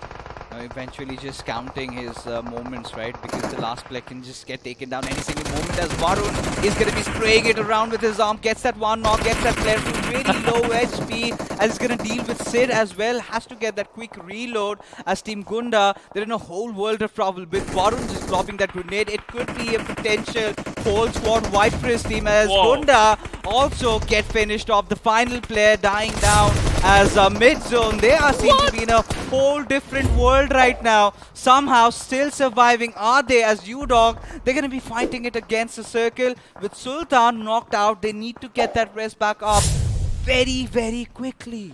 Well, Mid-Zone Esports just got eliminated at 13th position. They played well, to be honest, but they were stuck outside the zone. Meanwhile, Team U-Dog India, they lost Sultan early on in the game. We were talking about Sultan a lot, fixers. But now with 3 players remaining and Sultan, their star player, their hot shot, just getting finished early on in the game. What do you think of their chances? You know, it's going to be really risky and very dicey. But, you know, I've still been seeing some promising plays being made by Daniel and Crazy. So I'm going to be a dreamer that they can pull off something magical as Mr. Spray. Oh, he had to do that, didn't he? But now he finds himself in a whole world of trouble.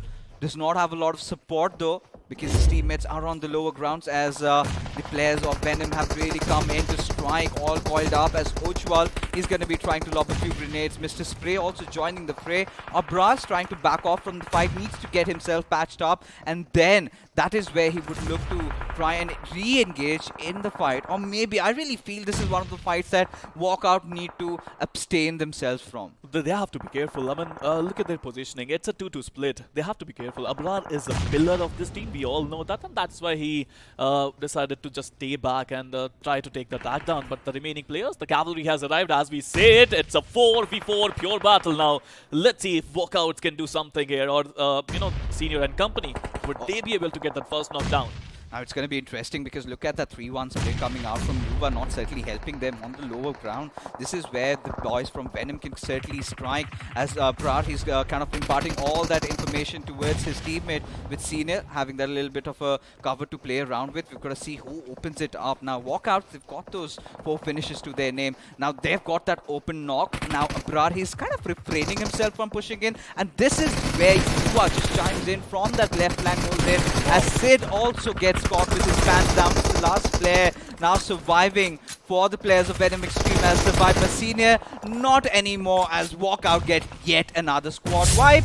But they've lost Beard Baba and Abrar is knocked out in the process, Vero. Well, it's not that great for Walkout, you know what? Because, I mean, they gathered a lot of attention as well. There are a lot of teams looking after them. But meanwhile, INR, they have a really good compound. Abrar, he needs to get revived. But Mr. Spray, again, is the last man standing on his feet. Now it's a mission for him. He has to do a couple of revivals. After that, they need to enter the zone as well. I think a few meters far away from the zone. But I would see how are they going to perform. It's going to be interesting, but because, you know, INR sort of refrained themselves from pushing in, because the moment they would go and opt for doing that, you know, that is where they also kind of are susceptible to fire from multiple directions, right? So now Walkouts kind of get a little bit of a breathing space over here as pathetic noobs. They're going to engage in a little bit of a fight elsewhere, but now Klaus getting taken out over here. Daniel is ensuring that he drops all those smokes and gets his teammate back on his feet.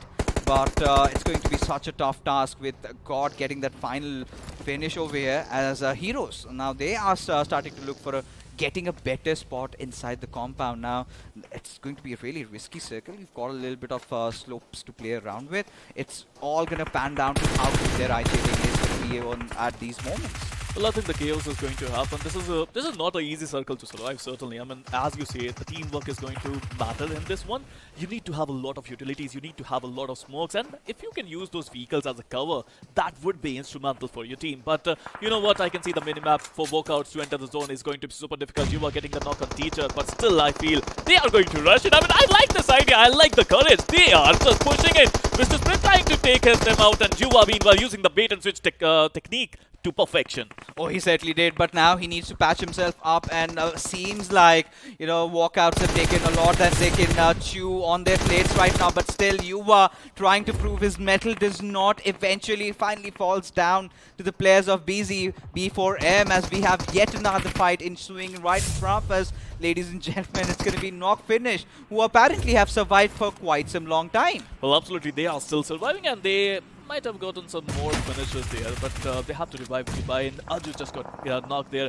I think the caster skills just took them out. The Great, Ripper the Great, beg your pardon. He's still there and he's the last man standing. You know, the two teams that we picked out, they collided, and certainly your team won, and I'm not supposed to be proud about it, but it's all right, you know. It was walkouts, being a little cocky in that situation, eventually had to pay the price. But now Narayan getting taken down with that grenade. We're seeing a lot of grenade knocks, and now we've got to see if Pritesh's position gets spotted out. As your mistake, bro, he's pulled off the clutch out of his life and still standing, still surviving, still putting his team in contention of that top 3. Now, if he manages to do that, you know, he's going to be my favorite player in this tournament. Well, small steps fixes. I mean, what a player he's turning out to be. That was a magical clutch. That was a clutch of the day. I don't know about what future holds for us. The best so far, but I think pretty much whatever we will see, this is going to be some crazy clutch. But meanwhile, Bronzer, his Beyblading days are over, it seems, and he is going to get taken out by Heroes Official. Yeah, certainly could not get that upgrade on his Bay, but finally gets taken out of the picture as Crazy. Now caught in a very dicey situation. How does he come out of that? You know, he's going to rely on that healing battle being done.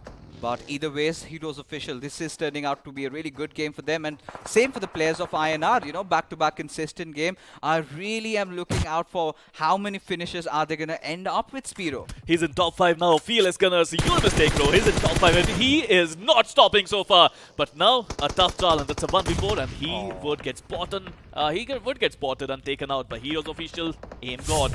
Now Aim God doing the revival duty there, but they have to enter the zone fixes, which is never going to be easy in these circumstances. Oh, it certainly never was easy, right? But Knock Finish, you know, they have heard us, I believe, you know, entering into the top 4. This is a team run going on to these lads as they have successfully made it inside the circle. All they need to do is survive at this position, with Heroes Officials looking out for the players of INR, and Thunder is really close by. Once that smoke dissipates, now this is where Puvali can really strike, but Mukeeb, he's got his attention focused on the players of Knock Finish. Arju on really low HP. Finally, Creed manages to take him down as Puvali trying to spot out Shooter. Maybe it's the other way around, with Shooter having all that information imparted to his teammates. Well, absolutely. Puvali using all the experience in the world and trying to get as much value as possible for his team. Shooter is in front of him in the open area. It's really hard. Look at the Ferrari peak coming in. Puvali, but what was that spray? Oh, that was incredible. He was not allowed to peek again, but Thunder is the last man standing. Now AimGod is trying to do the revive there, but my question is, Fixers, Thunder, does he have a nade there? Oh, we will get to know that. We will get to know that in a wee bit while. But this game looks to be going the Heroes Officials' way, right? Having all 4 of their players alive. 11 finishes to their name. Now, Ripper, he certainly wants to be one with the nature. Hiding under that little bush. Thunder just behind the Bucky. Both their positions quite compromised. Just stepping out of cover. Has that level 3 armor and vest to watch along with, but not enough as he gets taken down by God. Now, this is where the players of Heroes Officials are just going to be scouring throughout the map, searching for that one player, as Ripper the Great steps out of his cover, eventually just to be taken down by the players of Heroes Officials, who have claimed the chicken dinner to their name, and well, with 13 finishes. Wow. Well, with experience comes great responsibility, and boy oh boy, they played well. Heroes Official, the rotation was flawless. Plus, I would like to say Knock Finish, Ripper the Great. It was a great effort in the end. He managed to get 4 finishes out of their 5 finishes. Yeah, I was really surprised, you know. He was surviving for quite long. The moment he got done with the first spray of his weapon, suddenly shifted to his Mini 14 and still was trying to inflict a lot of damage. But regardless, I think he's got the job done for his team. Such a beautiful comeback coming in from the players of Knock Finish out there, right? Getting 5 to their name, I think have accumulated 17 points out of this game, getting themselves into the mix at somewhere around, let's say around 6th or 7th position. But it's still progress in the right direction, right? Well, absolutely. Let's have a look at the points table and understand how these teams have played so far in this game. Miramar goes to Heroes Official with a beautiful winner chicken dinner and a total of 28 points. Number 2, we get the Knock Finish. They managed to get 17 total points. But you know what, apart from walkouts and Heroes Official, all the other teams, they were not able to get those many finishes. I personally feel Fixers, these teams, I think they're still under a lot of pressure. They're not able to go all out in these circumstances where you have only 5 games to prove your mettle. But I think amongst what we've seen in the first 2 games, INR and Walkouts have been the 2 consistent teams. Right Yes, now, sir. Walkout started off with the chicken dinner. INR was also in the top 3. This time, also ending in the top 3. So they're getting their job done. Now, this is where concern arises for team like Hope, right? That made it to the top 2 in the first game, but this time are nowhere visible in the first half.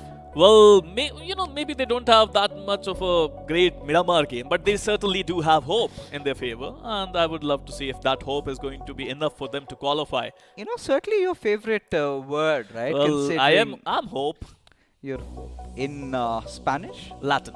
In Latin. All right. I'm still, figuring out how different they are from each other. But we're gonna go to the second half of the table, as this is where Team HB, Team Hope, look at them, right? They did quite accumulate a good number of finishes and good position points in the first game.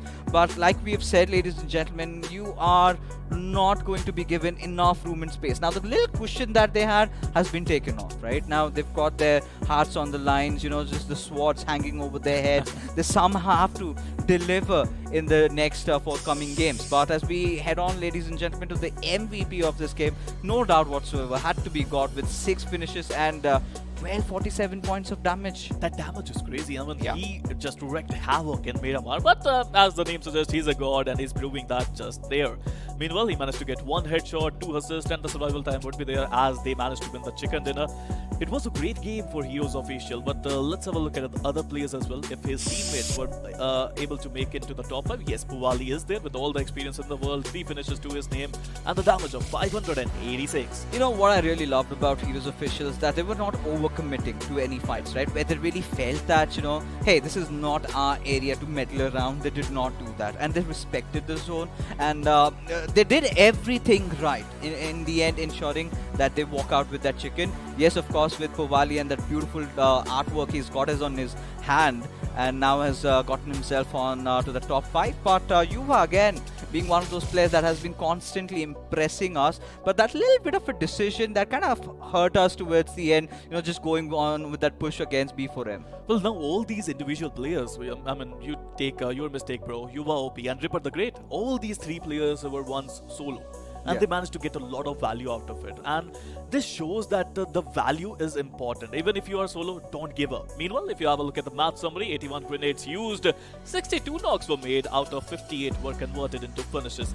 Out of 88, 3 grenades were able to find their mark. Quite a good conversion number, isn't it, to work around with? But yeah, that's what happens with Miramar, right? You eventually get those knocks, and then you do not tend to get the finishes. It's just the way of life. But yeah, the healing numbers again being high, and you've got those long range skirmishes happening, so you tend to get those revives. A lot of healing potential is done. But this game was all about your mistake, bros, clutch. Then we had the walkouts, pulling themselves out of situations where we really did not know that they would survive, and still they did it till the very end. And 2 airdrops were looted, so I'm happy about that. Still missing some AWM action. What about you?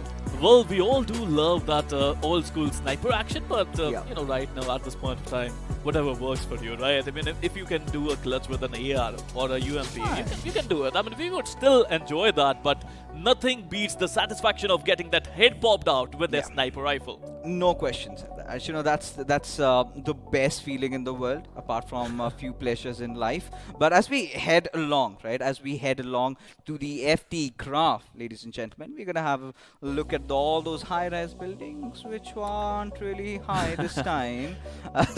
Always with Miramar, right? Always with Miramar, you tend to see all those damage numbers up. But this time, it was a different story altogether. It was just 2-3 teams that I felt were in the mix. Other than them, the others were quite submissive. Well, I was expecting the skyscrapers from Mumbai, but certainly this is not Mumbai. Meanwhile, if you talk about Heroes Official, they managed to get a lot of value out of this game. I mean, if you can get 13 finishes in a game and a chicken dinner, you have performed really well. Meanwhile, if you talk about walkouts, I would still say I love the attitude, I love the mindset, even though they were not able to get a lot of position points out of this Miramar, but they managed to get the value out of it. Let's have a look at their spotlight as well so that we can understand them better. Yeah, I think, talking about walkouts clearly has been the most confident team, especially after that chicken dinner. They have seemed to stop at nothing really at all, right? The kind of, the ballsy plays that they've been making. And that has been one of the biggest factors why they still, I believe, are on the top once the overall standings comes out. But ladies and gentlemen, now let's take a look at a face-off between two amazing teams inside the lobby. It's going to be Knock Finish and Mid Zone Esports. Now, Knock Finish is one of those teams that did not have Spiro, even a single point in Erangel, now have made it to the top 2. Well, all because of their single player, Ripper the Great. They managed to get 4 finishes out of these 5, and I think it clearly shows that not giving up is something that I always endorse. Because, even if you are a single player with 1 HP, we have been shown by a lot of great players that you can do miracles there. Oh, you certainly can. And I think he's one of the biggest example of what you can do even if you're all by your lonesome. And that is where, you can also bring your mistake, bro, into the fray as well, right? Because, again, one of those players that was right from the very start, reduced to just a one-man squad, still survived. I think till the top 7, he was still alive, got himself... Top 5. He made it to the top 5. Now, that's a lot of points that he has accumulated for his team, of course, which will be, again, showcased in the highlights, ladies and gentlemen. We're going to head in directly and witness that, A1 clutch. I think one of the best clutches that we have ever seen in an official tournament so far. I mean, I'm not going to be lying about it, but the way he pulled it off, the sheer composure speaks volumes of what he has pulled off here. Oh, absolutely, but I don't know what Icy was trying to do there. I mean, he just got lost. melted. He was lost. I mean, fixes. If you're going to a certain location, you have to check that location first if someone is there or not. Yeah, you certainly have to, and he did not do that. It was just a blind ramming, just come in. He had no care about things in the world. But now is the moment, ladies and gentlemen. We're going to have that beautiful clutch. Oh now, boy. this is where he drops in, gets that one knock. He's again drops down, and look at him. Throws out and then gets another knock, Beautiful. and then just hides himself inside that little compound, looks out for the player, Oh goes for boy. another drop, and it's a miracle, to be honest, now that we're witnessing it in slow-mo. I can watch this all day. This was crazy. One of the best I have ever seen. And we've been doing this from years and years now, Fixes. This was crazy. This was, utmost crazy. Had this done somewhere around, BMOC Round 4 during BMPS, this would have been everywhere on the social media. Had this done by a star player, Yes. this would have been like crazy. But I think I would like to request all the audience there, you have to clip it down and you have to promote this player, because this player is popping up a lot of heads. Yeah, he certainly is. Now, he's making a lot of news out there. Certainly will be on the headlines tomorrow. But again, this is where it comes down. Was it just a one-time thing, or is he going to continue doing that? Now, this is where, you sort of draw the demarcation between a star player and the new rising stars. They have to be consistent. Now, that's a very good question, Fixers, because even I believe that, if you can do it once, we can say it's luck. If you can do it twice, we can say you get lucky twice, but you don't get lucky twice. And you have to do it again and again and again. And every single day you have to come up and you have to prove yourself. But this was Varun. He was good, even though he was the last man standing once again. I mean, these guys are not giving up, Fixers. Oh, they certainly aren't. They certainly aren't the ones who kind of shy away or back off from a fight. But this is really brilliant as to how Walkouts really approached this particular fight, despite being the fact that they were on a substantial disadvantage right from the beginning. And a little bit of a help you can see coming in from the players of Knock Finish as well from up top. Now, this is where, Walkouts, well, this could have been their chicken dinner had they had 4 of their players alive, had they not gone all guns blazing. But that is, again, something that they can certainly live with, Spiro. What do you have to say about that? Well, I still feel that they were aggressive. They thought that they had a really good first game. They managed to get the chicken dinner. And this one as well, there was no need to just rush and slam it with a vehicle, especially 2 players in a vehicle. Certainly not that. But they managed to do that, and they almost made it work. That was the point. That's the thing, right? Almost making it work. Because again, I do not want it to be biting them towards the end, maybe having those first 2 games and then sort of mess up the others, and then eventually start wondering, had we not over-aggressed over there, maybe we would have still been in the mix of the top 4. Well, I would say everything happens for a reason, and if Walkouts didn't play well in the last game, they might do well in the next one. That is going to be Sanhok. But meanwhile, these solo players, look at Shooter. He had no HP. He had no right to get that knockdown, but he did because he tried. that was audacious from his side. I mean, the ball plays that these players are making it. This is what we love, right? Every single time we come into, let's say, round 1 or round 2, there are those plays and there are those players really who kind of are in the zone right now. I'm certain that with the kind of plays that the shooter has pulled off, with what your mistake bro has pulled off, and I'm gonna be looking out so much for them in the next games to come. Absolutely, they are making their name. I mean, these are unknown players. We don't know about them, right, Fixers? And this stage is everything for them. All the hard work, all the hours that they have put in this game. I mean, it's time to show. It's years and years of grind, right? Like the players have been talking about, they waited for the game to launch, and once it did, tried their hands on BGIS. Some got successful, some were still hustling, and this is where it all paid off. And huge props to, the guys out there working it day in and day out, and finally, their labor is coming into fruition, right? And it's giving them results. But at the same time, we've been talking about this, the bigger picture. Now, only the top 4 qualify from here on, and it's going to be such a shame not witnessing the boys over there from making it to the round number 3 if they do not. Well, now you have said it. It's the hard pill that you have to swallow, right, Fixers? It's not easy. It's not easy. But life is not easy. Life is not fair. You have to do it. And I would like to say only the best would qualify to round 3. Oh, certainly, because this is the steepest one, right? Yep. This is where you're getting just the top 4 qualifying, and it's going to be so much more hard. Now, we've got a few teams in the mix. Now, we've been talking about walkouts. Now, we've been talking about INR. Now, Team Hope did manage to get the top 2 position, but in Miramar, they weren't really that good. And that is where teams from the bottom, knock and finish, they find themselves now in the top 3. Now, they're in such a good position. Now, this is where the changes in the tables keep on happening, right? Now, heading into Sanhok, what is your expectations? What are we in for? Well, I just want to see some consistency from the teams. I mean, as you say, the top 4, they are going to qualify. Right. But it's so hard to be in top 4 if you're not consistent. Out of 5 games, I would say, if you play well in 4 games, then you are kind of sure that you're going to qualify. But still, I would say play well in all the 5 games if you want to qualify.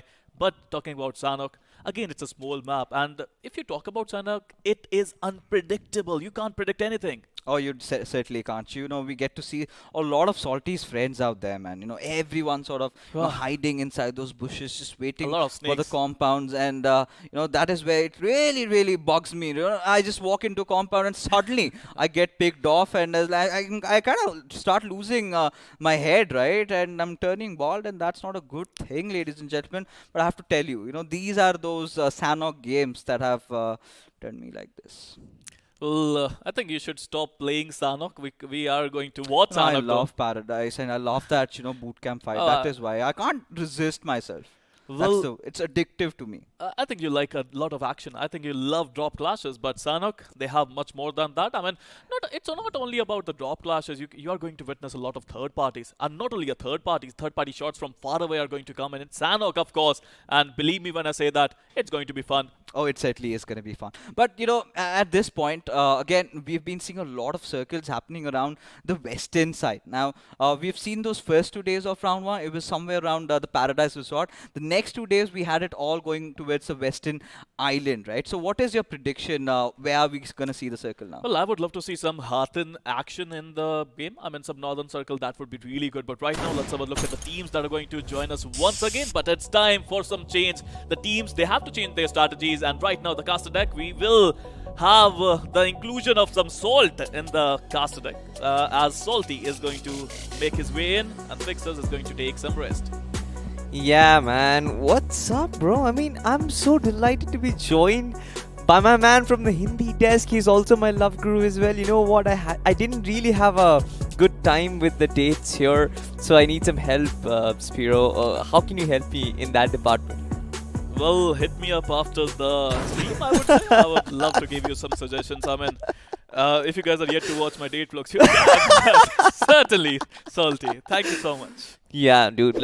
To be honest, he's the best one to give you advice. He's the best one to give you advices on how to play this game as well. The map of Sanhok is going to be very, very interesting. It's personally my favorite map, Spiro, because like Vixis talked about, right? You get to see those tippity snakes here and there. You get to see those very cunning people who are just one within each. You just can't find them. Suddenly they figure out timing and they're like, yeah, that's my one. I'm gonna spray him down, and they do it. You know that he was talking about you when he was talking about them, but at this point of time, I agree with him. I mean, it's Sanhok. I agree with you.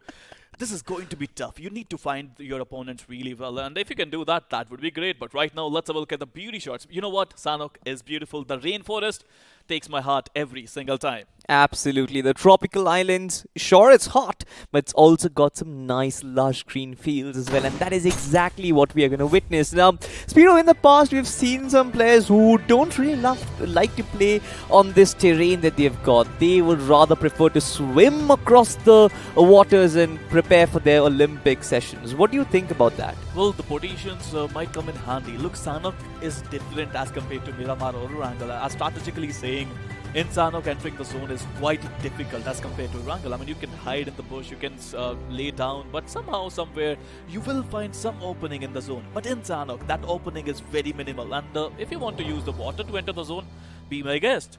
Absolutely. But again, they've faced a lot of problems, especially when they come in from the Hearth inside, when they come in from the Camp Alpha side as well. There are teams who are looking out. They're actually looking out for some players. It also kind of depends on where the zone is going to form. But ladies and gentlemen, how do you not like this map? I mean, it's got some ancient touch to it. It's got some mystery to it as well. You never really know what actually lies within. You've got the cave region as well. I mean, who on earth actually devised the fact that there is going to be a hidden cave, a mysterious cave?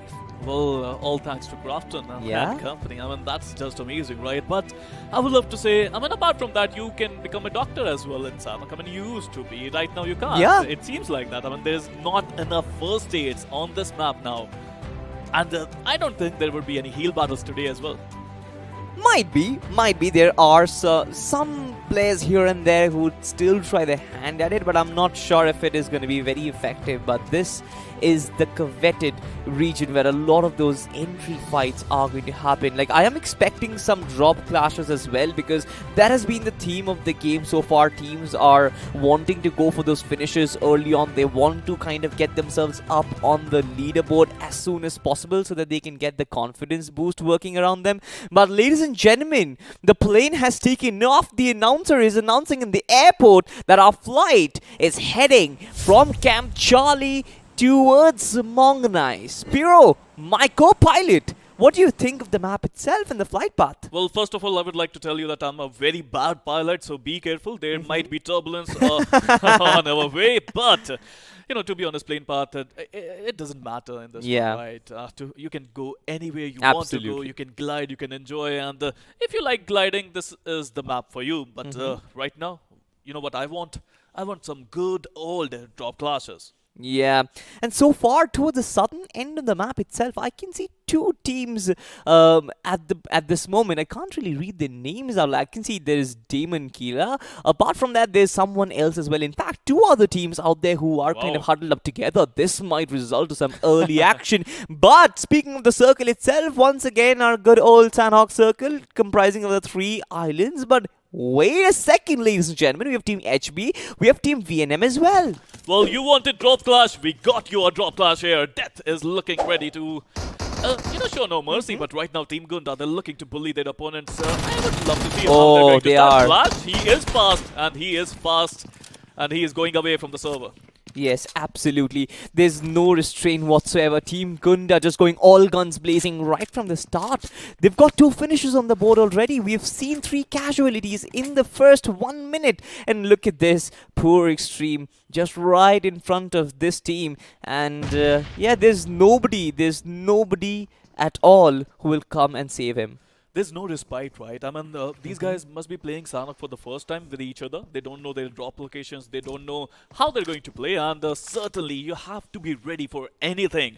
Meanwhile, Kalkaji Esports just holding on. And I think Midzone Esports, what do you think? Are they going to come to save their player? Or is it a very big risk? It certainly is a very big risk. I mean, they are still approaching. They've got certain compounds, certain huts that they can occupy. But trying to cover so much distance in so less time would mean that they are calling death upon them. Especially when Pratish and Narayan, just look at them. They're just waiting for that opportunity. Once these players are going to come down this ridge, they're going to get shot down. But Extreme, I feel like he's been made that sacrificial pawn so far. He had the AK on him, but couldn't really do anything against the two players of Team Kalkaji Esports. Good start for them, but they've lost a player as well.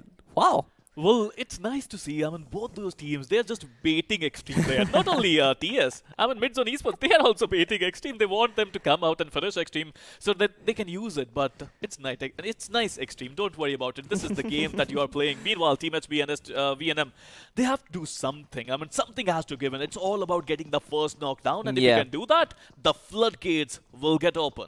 The floodgates, certainly. You've got Team Venom kind of split in two different compounds. You've got Team HB who are together, which again can be helpful, especially when Venom decide to kind of push in all out on them. But so far, so forth, none of them are making any moves. It's about making the first mistake. It's the game of patience. Now, essentially, when two teams are in one single city or one single town, you expect them to go all guns blazing. But these are the initial peaceful times in Sanhok. These are the times when humans don't evolve into snakes, Piro. Well, we never know. I mean, the future could be that. Meanwhile, if you talk about Ujjwal, I mean, I was looking at his POV and he was just there. Someone just entered his room and he was like, "Go away! I'm playing a game. I'm playing the game of my life right now."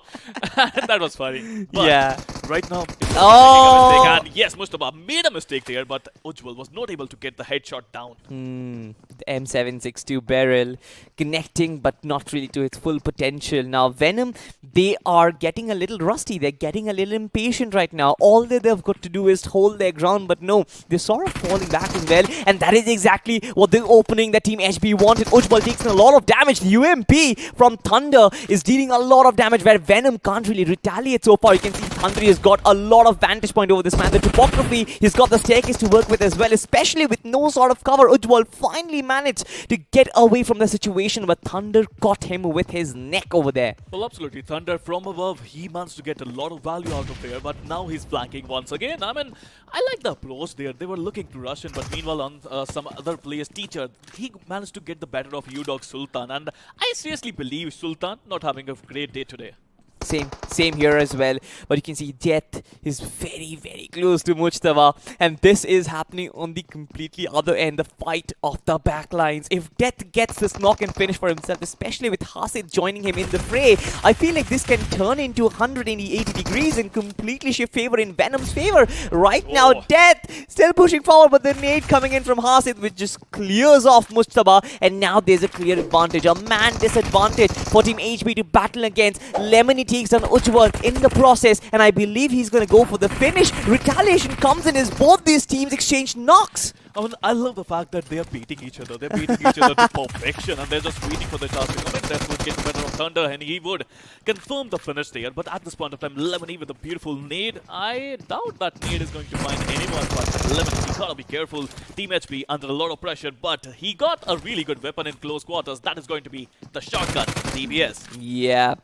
Speaking of Team HB so far, they're still trying to create that opening. They're still trying to get Ujjwal and his confirmation. I don't believe Ujjwal has got some meds to kind of heal himself up, but so far you can see that Team Venom, they sort of stabilized. They still got that 3 players up and running. Ujjwal needs to heal himself up if this team needs to get back in the fighting spirit. But Team HB, the way they've put pressure on Venom, you can see that Hasid has no clue of what's happening. He's running here and there, trying to figure out that opening. But Team HB is so calm and composed about this whole fight. Well, they are calm and they have to be calm. They lost a couple of players. They only have 2 players. Now they can't rush in with 2 players, right, Salty? They have to be patient enough, wait for their chance to come, and they have to be smart now. Lemony with that DBS, I mean, again, if he allows his opponent to come into this compound, now that's going to be a situation I would love to see. I love this weapon, to be honest. It just sings the songs of death, especially when your opponent is up close. You play that music of the band Anonymous. But anyway, I'm not really a musician myself. I'm going to come back to the game itself. Lemony as well as Ankit, both of them are just holding the entry. And here it comes. The push comes in. 1 player gets finished off. Cyrus OP gets completely eliminated. It's a cover fire. Here it And comes. That was actually quite good. Yes, in the action and Ujwal getting the better of I think actually Lemony getting the better of their opponent, and they managed to get the clutch down.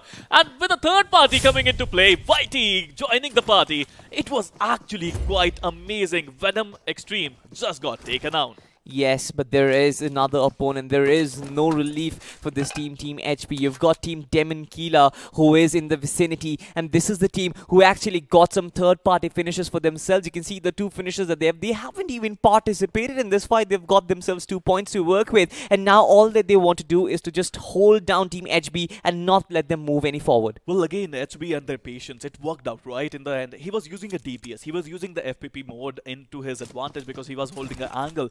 And I think the patience was great. The cover fire was even better from Ankit, and they managed to finish off their opponents. But meanwhile, if you have a look at the zone, me and Fixes were talking about the zone. He asked me, where do you want to see the zone? I said, Hatin. It is Hatin. So Fixes, I hope you're listening to this.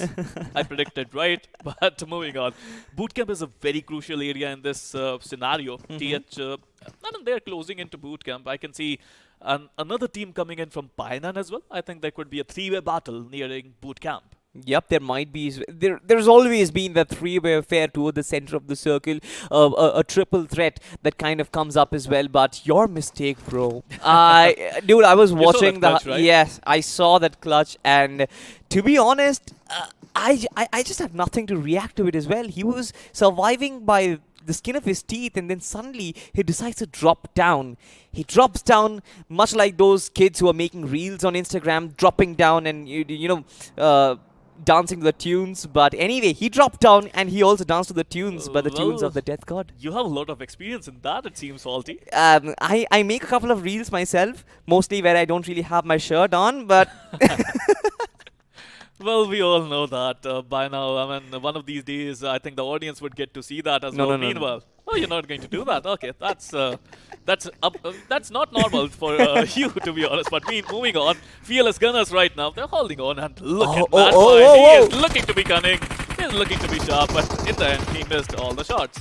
yeah, but there is your mistake, bro. Once again, this is Shanky who confirms the first knock. Team Fearless Gunners, they go absolutely fearless. It's Team Hope. They kind of lose hope in the process because they had no idea the Fearless Gunners were here. They were looking to capture this real estate. They were looking to capture this nice hill station for themselves, but sadly to their demise, they sort of fell down very, very bad. Fearless Gunners did so well there. Now, this is a kind of a game you expect in Sanhok. You can't go into the open without Exactly. any knowledge of your opponents. And now, that's where Team Hope, they have to do something. I mean, it was a great first game, but they Yeah. managed to, Mr. Spray managed to 1v3 them. And after that, you lose confidence. You lose a lot of confidence. Sometimes you fight, you argue over it. But right now, they have to forget about everything else and focus on the Sanhok.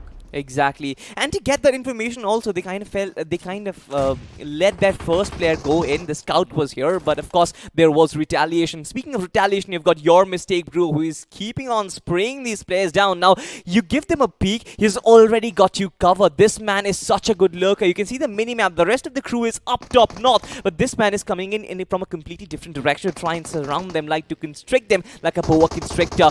He has got a lot of ground to travel so far. I believe he's got smokes to kind of go forward, but I believe that there is nobody checking his angle. Rage trying to get his revive back. I feel like is sort of crawling back into his own death. There is a smoke there which is going to help him so far, but your mistake, bro, once again finds another player with his pants down, and that is where he's gonna catch them. No, Ankit, 77 is the last man standing, and now he gotta do a clutch. It's going to be a 1v4 situation, and your mistake, bro, is rushing in with Shanky, and he's not sad today, it seems like that, but Ankit, 77, holding on, waiting for his chance to come in, and your mistake, bro, won't make any mistake whatsoever. He would get the job done with another 4 finish to his name, another clutch to his name.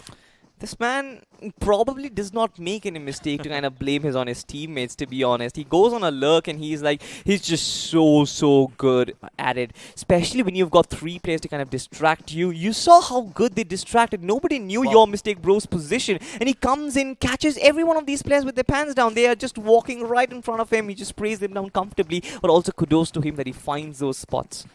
I mean, it's all about positioning, right? Exactly. He managed to get into the better position as compared to his companions. Meanwhile, if you talk about the zone, it's still a really difficult zone to read at this point of time. I mean, you get all 3 islands in the zone completely. It's so hard. Right now, the best strategy is to use no strategy. Just wait it out till the zone shrinks in, and that is going to be enough. You know what? I've always been a big advocate of a delta circle. I want that intersection of the 3 islands, and I want that little water body as well in the circle to add a little spice and salt into the final battle. But mostly we've seen this circle in Sanhok in every single day so far, especially in round 1. We got to see the Paradise Circle, but right now we get to see these Heartlane and Camp Alpha Circle. Speaking of battle so far, you've got Team B4M who is on the offense. They've got 2 finishes for themselves already, and Team UDog, they don't really have the advantage of the high ground, but this is such a very steep slope, especially if you try and give yourself some sort of cover right across or right next to these high steep cliffs. I believe that there would be no lines of sight for Leo OP, but he's still looking for those lines of sight. Daniel is completely exposed, but he's got the first peek. Oh, yeah, there was some glitch there, but he managed to get the job done. Meanwhile, UDog India, certainly not a great start for them today. I mean, only a couple of games remaining after this one. If they have to qualify, they have to do something out of their skin. They have to do something extraordinary. And by extraordinary, I was not referring he wants to be this jump. Superman. Yeah. Man, look at this. Look at this. He's probably dead meat. And yes, it is. Dip takes him down with his AK as Team UDog get completely wiped off the floor. And Team B4M, they get 4 finishes to their name. I love the fact that Team Gunda is still holding on the bootcamp. Just like you mentioned, they take it slow. They've got all the grocery shopping done. They've got themselves all sorts of meds, the ammunitions and weapons that they want in the final circle, and they're just holding their ground. Well, talking about mids, I still feel that teams are not finding that many first aids, to be honest. Still, I mean, if you have 4 first aids, you have to be lucky or you have a full compound to yourself. And that is why Gunda said he would be feeling confident, but he is yet to find a helmet. Oh, here you go. He got a level 1 helmet to his name, but I don't think that would be enough. He would love to have a level 2 helmet at least to his name. Meanwhile, if you talk about other teams, Fearless Gunners, Shanky, just holding on. Your mistake, bro. Already did a clutch. 1v4. I would not say 1v4. It was a kind of a clutch, a 4K, I would say. But the zone has shrunk in, and it is the main island, Bootcamp Paradise Resort. Here you go. You have to be there to survive. Exactly. We've got a little bit of the stream as well, and I can see one of the teams, Team EL, is holding that little island that is there in that river body. Now, you've got Team MZ mid-zone very close to them. If a battle kind of breaks out, Team EL will be in a very big disadvantage because they don't have any moving ground. Team Walkout's also coming in from the north. You've got Team Ripper also coming in from the north as well. So all these teams, I believe there is going to be a fight breaking out pretty soon. But apart from that, I feel like teams who are holding bootcamp, teams who are holding regions nearby Paradise Resort, they're going to be pretty safe. There are going to be teams coming in from the south as well. There are teams towards Painan, especially HB and DK. We saw them kind of having a third-party issue happening right at the start of the game, but they've sort of disengaged from that situation. They're also on the rotate. Teams coming in from the Camp Alpha Island as well. All of these teams will be facing a lot of troubles because most of the regions are well guarded. Well, absolutely. You know, my eyes are on walkouts, and here you go. I think it's not going to be easy for both these teams to enter the zone that fluently. For talking about walkouts, it's a 2+2 strategy going in from them. I mean, even in the second game, they were using this strategy only, but it's all about surprising your opponents. But to be honest, if you ask me, they know about the location of walkout players. Yeah, they do. They certainly do. They can sense each other's presence. And that is where the reptile 7th sense comes into play, right? You just turn yourself one with the nature. You can sense the vibrations and frequencies of the other. I think it was cats who have 7 senses, not the reptiles. Oh, probably. I'm pretty bad in biology. I'm pretty bad in any sort of zoology that you are referring to. But anyway, coming back to the fight, you've got Goblin who actually finds first a knock for himself as Team Knock can finish. They are treading open ground to try and confirm those. That is a very big mistake as Yuva can capitalize pretty comfortably. Brar obviously over there to kind of save his fallen brother. But you can see Team Walkouts, they're already arranging themselves to face this fight. Entirety of Knock can finish. They're coming in from open ground, but there is nothing that they can use to capitalize. Ripper, the crate is completely out in the open. Just got a small little rock to kind of use as cover. But so far, Walkouts, they're still holding their ground, Peter. What do you think? When are they going to press the kill switch? Well, Mr. Spray, he is just great, right? He's still sneaky. He's still looking good. He has that MK in his favor as well. But meanwhile, as the name suggests, they managed to get the first knock and they rushed in straight away. That sort out, I felt, was a very abrupt move, but it still worked out for them. RP Ripper the Great is still holding on, but Mr. Spray, he knows that the zone is more important as compared to this fight. So they might retreat at this point of time and find a right way to gatekeep their opponents. Oh no, Ripper the Great's position can be of a big problem because this is exactly where he pressed the kill switch. He's taking damage from the zone, but I love the fact that he's doing it so well. Well, they're fighting against a very experienced team and they have to do something, right? Aju is trying to rush and he has a Molotov in his hand. He throws that, but he was not able to find any sort of value out of it. Meanwhile, Yuva just got knocked down. Beer Baba is looking to revive his teammate. Meanwhile, the Spray and company, they managed to enter the zone and they're looking to use that to their advantage. Meanwhile, Beer Baba, he would get the revival down on Yuva, but I would still see if a knock and finish, they're going to rush and they should actually. Yeah, but the circle has moved on. They got to move on from this fight and probably enter the circle because this is just treading on too much. One single grenade and they might be finished on, wiped out forever. Here is the spray that comes in, the jiggle as well as the spray. Agile movements to couple it up. One player lies down, knocks exchanged as Mr. Spray is just holding on to the backlines. Knock and finish. They've got some finishes to their name, but they need to resurrect their fallen players. Aju needs to be resurrected and they need to enter the circle as quickly as possible as they've got 500 meters that they need to cover. Look, in Sanhok, 500 meters is like forever. It will take forever. It is going to be difficult. You're going to face a lot of gatekeeping. But meanwhile, they have the vehicle. They're looking to enter the zone. Team Elevate. Kalan, he comes in. He managed to get a really good knock. Varun gets spotted as well. But a beautiful iron sight shot by UMP. That was actually quite good. Yep, it certainly was, but they're still in this small island. I need to move out of this region. Oh no, this is a bad decision. Trying to battle mid-zone, especially when you are in a position where you can't really move a lot, this might just turn into a bad decision for them. But thankfully, to their aid, they've got a tag team who is picking out all the finishes for them. The problem is he has no loot to his name. I mean, if you have a look at the first hits, he got none. He got an M24 to his name. I'm not sure if he has a good scope to his name, to be honest, because with AKM he was using Iron Sight. With UMP he was using Iron Sight. Let's see if he got a good scope to his name. Meanwhile, Trilok, if you have a look at him, again a level 1 helmet. So the loot is a big issue for a lot of teams. Yep, it certainly is. And you can see walkouts. This sort of gatekeeping team knock and finish took a lot of time to kind of resurrect their fallen brother, to try and loot from all the crates that were formed out of the bodies of Beard Baba and Yuva OP. But I love the fact that Mr. Spray and Abrar OP are aware of the fact that there is somebody in their backline. Speaking of backlines, you've got I believe Team PN, Pathetic Noobs, who are going up against this other team that is Team P4M. Teacher still trying to go for this agile movement. Has got a Groza to his name, but couldn't really get the knocks for himself. Oh my god, the retaliation from Pathetic Noobs, it's just so good.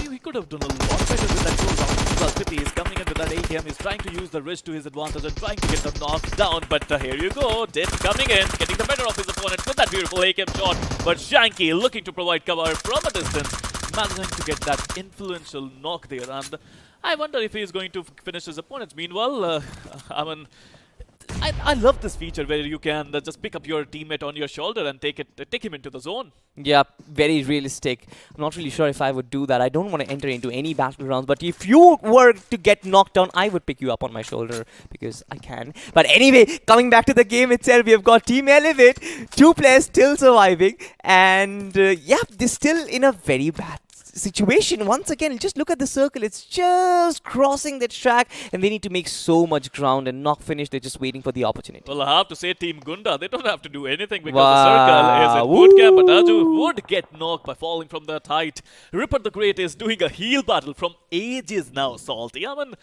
he still got 11% to his name. Your mistake, bro. He does not make any mistake whatsoever so far today. What a player. Absolutely great play, but so far it's still rather peaceful times, especially from what we've seen in the early games, especially what we've seen in the first round itself. Your mistake, bro, just waiting for the opportunity where he can strike. He can get so many, he can get a plethora of finish points from this region if he just is patient. I love the fact that he's away from his teammates. Even if he gets taken down, there's nobody who would kind of hurt his teammates, but so far Team Elevate, they're still trying to cover the distance. They're still trying to sort of clean out the area that is their rest here and there. Well, absolutely. I mean, they managed to get a lot of value out of finishes, but they're yet to get those position points to their game. Meanwhile, if you talk about Mr. Spray from walkouts, he is wrecking havocs, and the DKD just got eliminated at 11th position with 2 finishes to their name. Oh my god, your mistake, bro. He's still searching for players coming in from the water bodies, but he's completely separate from his rest of his teammate. And you can see that they are sort of falling one by one. This is not good news as Yash White, he also falls down. He's also on his knees and he's not there to revive him. This is a bad news for Fearless Guns, but we know that your mistake, bro, is individually capable of doing everything that his team needs to do. Heroes Official, on the other hand, they're still occupying the bootcamp area, and I believe this is where the circle is going to end. No, wait, the circle shift! Well, it always does. It's always a rarity to have a bootcamp circle in the final few zones, but meanwhile, if you have a look at Aim God, Heroes Official, he spotted your mistake. No, he could have taken a shot there, but he missed out on that candy. He could have taken that. Yeah, but Team Gunda from the back lines, I believe Team Gunda is also in bootcamp. So this is a rather interesting knock, or rather a very interesting knock and finish, I might say. But Team HB is also in the vicinity. They had to cover a lot of distance. They came in all the way from Sami as Ankit OP. I was also going to pronounce him Anki, but anyway, Ankit OP still going for the heals, and he had to cover so much ground as well. Now, all that remains for Team Gunda is to clean out Team INR right in front of them and move towards the zone itself. Pathetic Noob, sensational, trying to do something sensational, trying to gather the heals for himself, but the zone, the damage of it is just way too much. You spoke about heal battles, and here we probably have it. We already witnessed a couple of heal battles. Yeah, we did. But Ankit, with only 3 first aids to his name, and the zone is not that close to him, it is going to be really hard for him to enter the zone. Meanwhile, Heroes God would take out Aburar. Mr. Spray again would be the last man standing, but the last time Mr. Spray was alone, he managed to get a chicken there. But in Sanhok, it is going to be difficult, even though there's a lot of variety, lot of cover, lot of oh no, but he's taking the Lambo. Well, he is. This man got balls of steel as he's driving right across the battle zone. Gets out of the Lambo, but I'm not sure if he's going to survive. He's got the MK14 to work with, but right from top, there's going to be Team Gunda who feasts upon his dead body. Turns him into a barbecue. Now, Team INR, they still got those 4 players up and running. Team Gunda has got 4 players up and running. This turns out to be a battle between the Gundas. Who turns out to be the better Gunda? I have no idea. Well, absolutely, but Heroes Official, they managed to get the zone in their favor, and with that zone, I think, you know what, you have the zone, you can get the chicken easily, you have the numbers game advantage in your favor, and they just need to do one thing, that is to gatekeep in this scenario, and they would get the chicken dinner. Yeah, absolutely. Heroes Official just waiting for their perfect opportunity. The circle is right in their favor. They've got the hard cover to work with as well. You've got Team INR coming in from the background. They're the ones who've got to traverse all the distance. You've got INR coming into the mix as well. Both these teams, they are the ones who need to do all the heavy lifting for them. Well, Team Gunda, they've been harboring a lot of smokes, I feel. They're here from the start, right? Bootcamp was the center of attraction from a long time now, and they're using the smokes to their use, but God is looking sharp and is looking to, I think, take the enemy down. He would take Adi down, and he would manage to get the finish as well. Certainly. But so far, for them, it's about the maneuvers. So far, for them, it's about deploying the smokes and trying to cover the distance. God, all that he's got to do is deploy those nice little grenades. He's got one for himself, but he's looking for more. Pika taking a little bit of damage, and here it comes. The finishes start rolling in. For INR, they're just waiting for this fight to enroll. Team Gunda, once again, as you can see, Riz is on the move. Thunder is taking a little bit of the damage from the placement, but it's okay. It's a healthy trade off as long as you're alive. This is good stuff for Team Heroes Official. They're just waiting. They're Netflix chilling because the entire action is unfolding right in front of them as they're just simply lobbing grenades. Well, Pika from Team Gunda is doing the heal battle as Ice from INR. I mean, both teams are looking to do heal battles. They would love to get the second position out of this game, but Heroes Official, they have the numbers game advantage in their favor. But I still feel INR Thunder, if this nade can do some damage, he would be able to take the first position if they can take out Team Heroes Official. Might be, but look at this. They're one with the nature. They're all reptiles. The floor is going to turn into lava pretty quickly as Pika heals himself up once again. He has the entirety of the vision. This is where he unleashes himself, gets one finish to his name, but that's about it. Thunder just surviving that grenade by a Blisker as he looks to move forward. Gets a knock for himself. His Creed is quite low on HP. He might get the finish to his name. Yes, he does. INR, he's the only one. He's rather the second one who's still surviving. Ice is the only one who has an entire responsibility on his shoulders right now. 3v1 is what we have in store, ladies and gentlemen. It's Team Heroes official. Right now, they've got all the confidence. They're looking for the final player. Ice from outside the circle looks to go in for the spray, but still hasn't spotted them. The spray connects a little, but he doesn't have any sort of meds to kind of heal himself up, and that is how the match is going to unfold as Team Heroes official. They get the first winner. Well, again, the numbers give advantage, the zone advantage in their favor, and they managed to get a beautiful winner chicken dinner. But God, oh my God, the way he played was incredible with 4 finishes to his name. I think you need these kind of individual great, plays to get the better of your opponents, and they just did that. Yeah, absolutely. Heroes official with 8 finishes, once again kind of displaying a consistent performance throughout this day so far. And I believe that they are kind of all set towards the top 4 that we are looking at. Oh, I mean, that would be too early for me to say. But yes, they have played well in these 3 games. Walkouts also played well. They managed to get top 5 in all these 3 games. But I still believe 2 more games to go. Top 4 out of 16. It's not going to be that easy, Salty. But right now, let's have a look at points table and see how many points does Heroes official got. They managed to get 23 total points. Number 2, we have Team Gunda. They were the Gundas. They had the zone for a lot of time, and they managed to get 16 total points. I love the fact that Team Gunda FTW could scavenge on a lot of these finishes right from the place where they were sitting and standing. I love the fact that they were just holding and just getting finishes to their name. They didn't have to maneuver a lot, and they were just doing some fine. Team INR official, even though they didn't find a lot of finish points in this game, I love the fact that their rotation and their movement is so good that they back those 12 placement points. Well, absolutely. Now let's have a look at those teams who were not able to get any sort of points out of this one. Team UDOG India and Team Hope. I am now worried about them.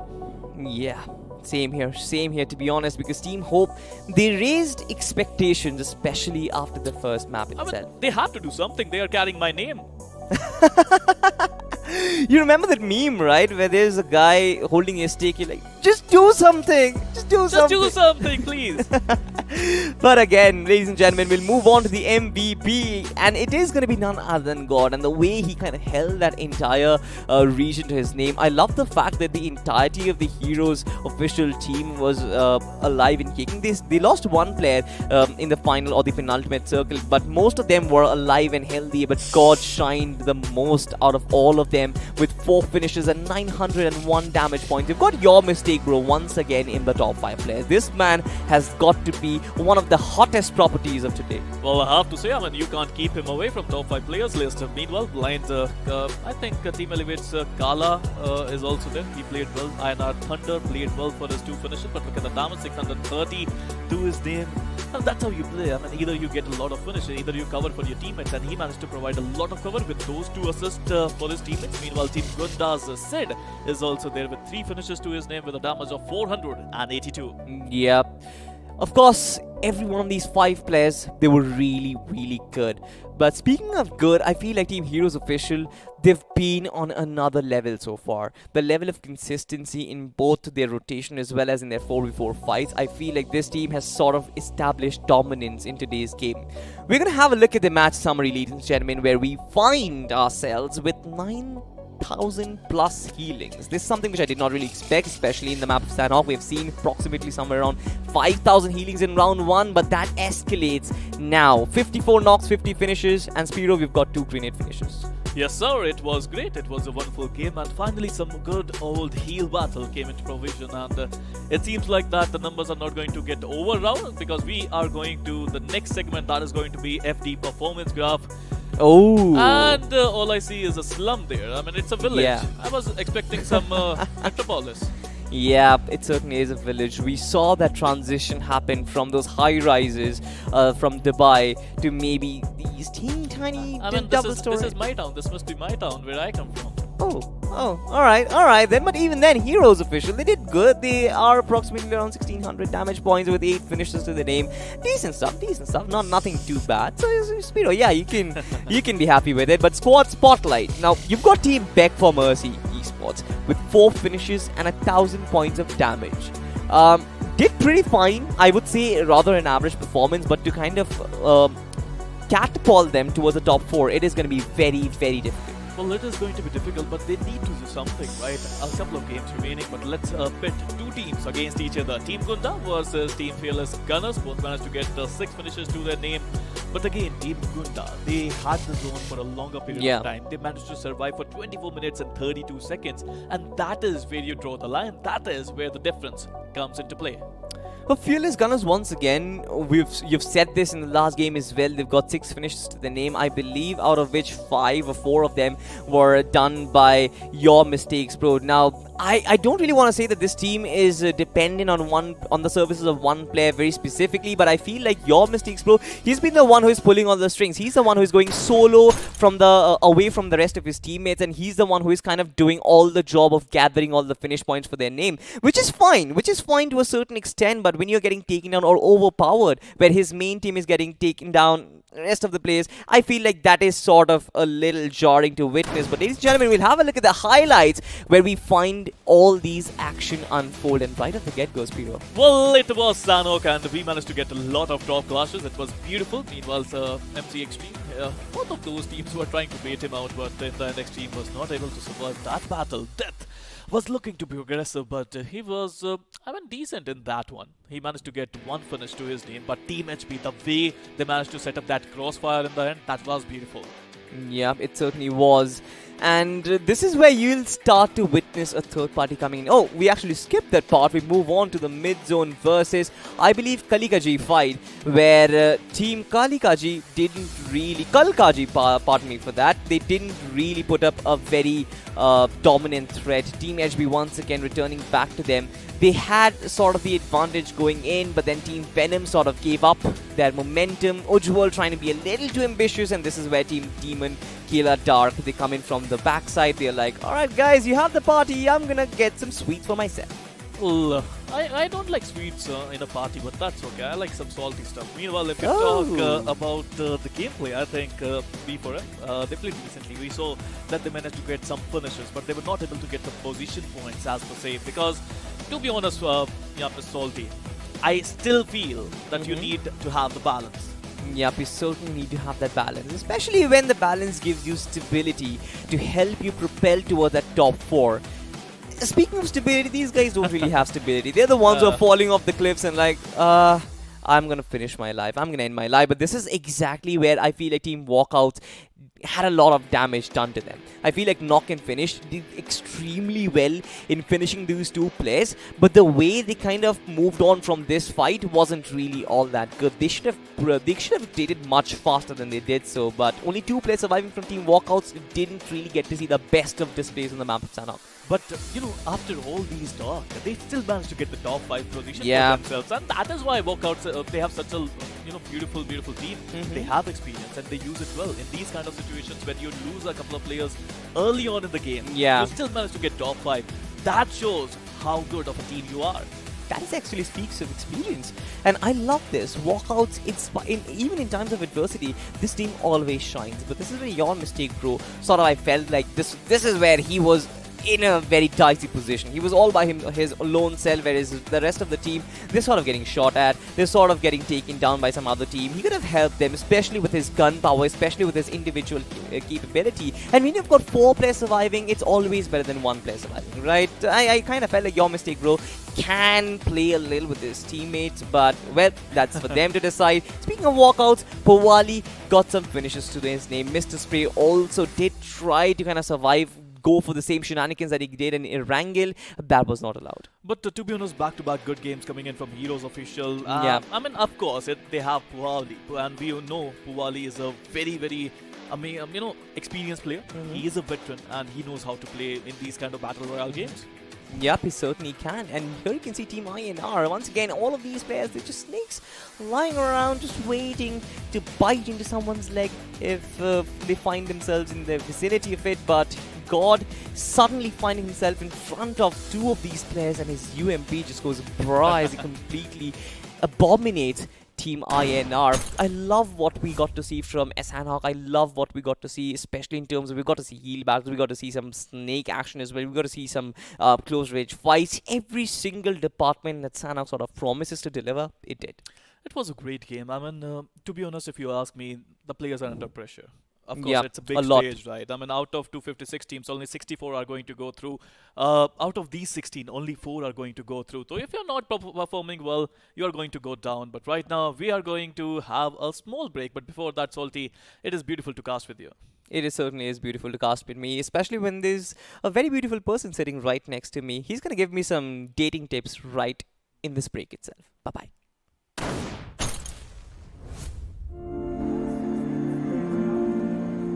It's not about being like everyone else.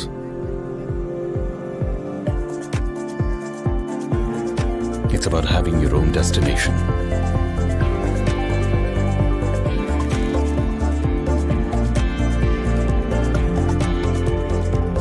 It's not about how you fit in. It's about the skin you choose to fit in.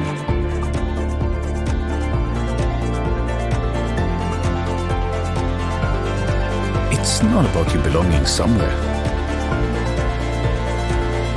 It's about you belonging with your squad. Because everyone can be a player in Battlegrounds Mobile India. All new Battlegrounds Mobile India with new modes and maps. Let the battle begin. Download now.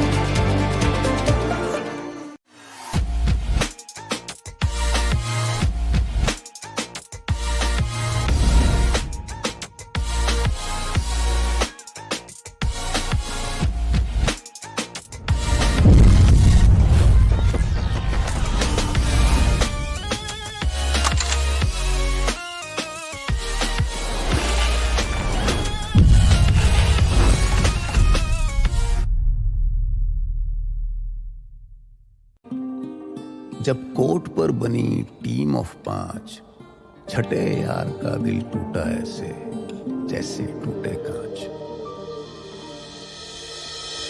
क्योंकि अब से कोई नहीं होगा कभी भी left out. Battlegrounds Mobile India brings you the new 8v8 TDM mode. Let the action begin in Santorini. Train और tracks के छिचक के बीच अगर लोकल में बैठी टीम मुंबई अपनी गेम पटरी पे ला रही है, तो बनारस की पतली गलियों में राजेश गेम में पतली गली पकड़ रहा है। थैंक्स टू सिमरन, उसके क्लैन के रैंक का कोई बाल भी बांका नहीं कर सकता। बड़ा बाजार में कैसा भी हो वाईफाई, पिंटू अपनी स्क्वाड को दे रहा है हाई फाई। और अरविंद उर्फ शार्प शूटर को है पता, the one who shows the way is the real तला। चार मीनार के पास एवरीबॉडी नोज ये सिंगल हीरो और 2 हाथ का गेम नहीं है। इरेंगल और मिरामार से भी बड़ा एक मैप है जहां हर कोई अपना रैंक पुश कर रहा है। Battlegrounds mobile India, India rank push कर रहा है यहाँ। आप हो कहाँ? Download now. This car won't drive itself, right? Where to go, when to stop, read the map. अब ये सब तो in-game reader ही कर सकता है। And danger rarely announces itself. इसलिए आगे बढ़ने के लिए एक स्काउट भी जरूरी है।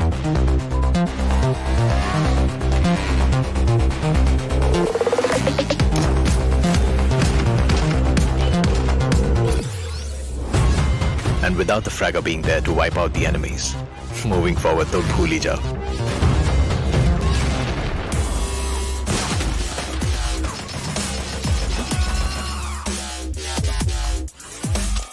और फाइनली गाड़ी आगे बढ़ाने के लिए सिर्फ पहिए नहीं, जैक भी जरूरी है। कोई भी मैप हो और कोई भी रास्ता, जैक ऑफ ऑल ट्रेड्स के बिना टीम नहीं बनती।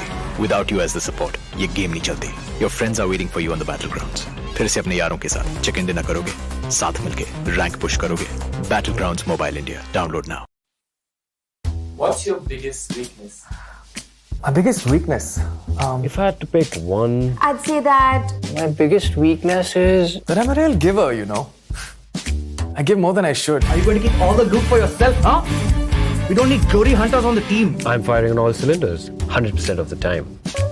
gives others a huge complex. Arey bhai, can't find any guns here. I'll be toast if I have to carry on with this frying pan. I'm too calm and composed for my own good. Nothing can rattle me. I'm in constant zen mode. Beast mode, guys! Come on, let's go! Arey scout kar rahe hai yaar. Hello, respond! I just can't push people against their will, you know. Even if it's for their own good. Seeing people uncomfortable just doesn't sit right with me. अबे तुम red zone के बाहर नहीं निकल सकते, comfort zone के बाहर कैसे निकलोगे? चिकन डिनर के सपने भूल जाओ, तुम्हारी किस्मत में भूखा मरना लिखा है. Pick the game, drop the act. All new Battlegrounds Mobile India with new modes and maps. Download now. Chai, coffee, pakoda. Anything of those? Do you need them? I guess you probably had them. That was probably the best break opening that I've done so far. And I was starting to ponder if you were kind of trying out your luck with selling pakoras That's after an alternate. our careers are over. I'm surely going to be your first customer. That is something I can attest to. But I think it has been such a wonderful evening so far, right? With Heroes officials pulling off back-to-back. Now, this is where it really gets exciting. Like you guys have been discussing about Team Hope. Certainly, they need a lot of luck now. Yeah, I'm sure Spiro can't really help. I think it's the Spiro curse. What do you have to say? I think it is.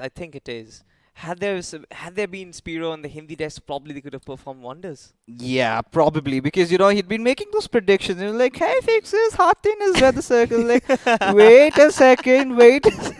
That's not where it gets over. But now I think it's time to take a look at the matchups. Now, few of the teams, I believe, Salty, have been really interesting, right? Heroes officials definitely living up to their name.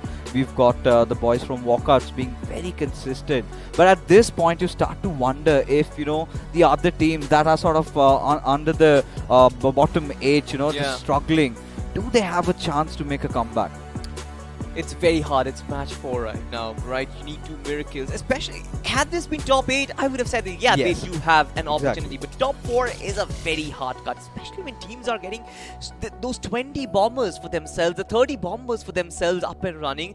They kind of build up that huge lead up top. Especially, I'm pretty sure our Heroes official, they've got a bomber of a lead to kind of go with it. But speaking of bombs, I feel like we have one very hot property right now in this lobby so far, and that is going to be Your Mistakes, bro. Your Mistake, bro. Yeah, Your Mistakes, bro, I think has particularly been my pick of the evening, the way this lad has been playing. I'm pretty sure, if a lot of scouts are watching out, I think he's going to be one of your favorite picks to be going out for the next season, as we take a look at the cinematographic shots of Miramar. So beautiful is what I can say. I mean, I think this is where you've got to give kudos to the production for trying to, pull off the right angles, because, suddenly you see such a huge light. I was like, wait a second, where was this? and they've kind of figured it out. But yeah, I think Miramar again being one of those maps where we had the circle going a little down south. We thought we're going to see something happening around La Bendita, but that was not the case. It kind of went towards the southeastern parts of Picado. And what I'm really loving about Heroes officials is they're not really counting their chickens too early, right? They're making sure that they kind of have themselves a little good cover, not stepping out, not making those unwanted, hasty mistakes that I think on certain occasions walkouts have done quite a lot. Walkouts and their general trend of play has been very interesting to me. They don't engage into battles right from the start of it all. In spite of all the experience they have, they always find themselves in the final circles. Doesn't really matter if they've got finishes to go along with it or not. Oh yeah, certainly. Because we're finding 2 different styles of play. Now walkouts, they're gonna be the kindergarten bullies, right? That we have inside. Just going after every single player they spot out for. They're not shying away from battles. Where we have got Heroes, the more composed team, just waiting it out, letting the play zone sort of simmer down a little bit, and that is when they know that this is the time to strike, and then they hit the hammer when it is hot. As ladies and gentlemen, talking about Heroes, we've got Powali, and I love that artwork on his hands. And have you ever planned to get a tattoo for yourself? Yeah, I obviously will once my bicep is a little bigger than what it is right now. Such a sellout, man. Such a sellout. I've got to give you this, Salty, as the flight path trajectory. Oh, this is a critical one. This is a crucial one because one of the Miramar games that really counts, and it's very inclined towards that eastern side. From Los Leones towards Torre Omoda, we're going to witness a lot of early vehicle collisions, I believe. We might. Teams would want to go on the western edge of the map. And that is exactly where the gold mine lies. You don't really want to be a part of the action that might happen on the eastern edge of it so far. But again, we need to wait for the circle to kind of decide where the teams are going to drive towards. Mostly, they're going to drop and glide towards their preferred locations. Yeah. But once the grocery shopping is done, they got to move on. Now this is where I'm starting to wonder, where is the circle going to form? If it's going to go all the way towards the western side, then it's going to get so much more spicy. Just like my Hyderabadi biryani that I really love. But now, taking a look at the teams, we're seeing that little splash around the center lines, right? Oh, whoa! Hyderabadi biryani and spice. Sprinkle some salt in it as well, because the circle, a little part of it, probably 20% of it is completely outside the map. Oh God! Does not even overlap the flight path. Okay, now this is where all these teams are caught off guard, right? Nobody did anticipate something like that. And this is something that we haven't seen quite often, right? Such ridiculous western circles when you've got a flight path going from the eastern side. This is something that, you know, you're supposed to anticipate, let's say, in maps like maybe Erangel sometimes, or rather most of the times in Vikendi. But in Miramar, it makes things so much more interesting. Now, the biggest questions over here, Salty, I think, is one.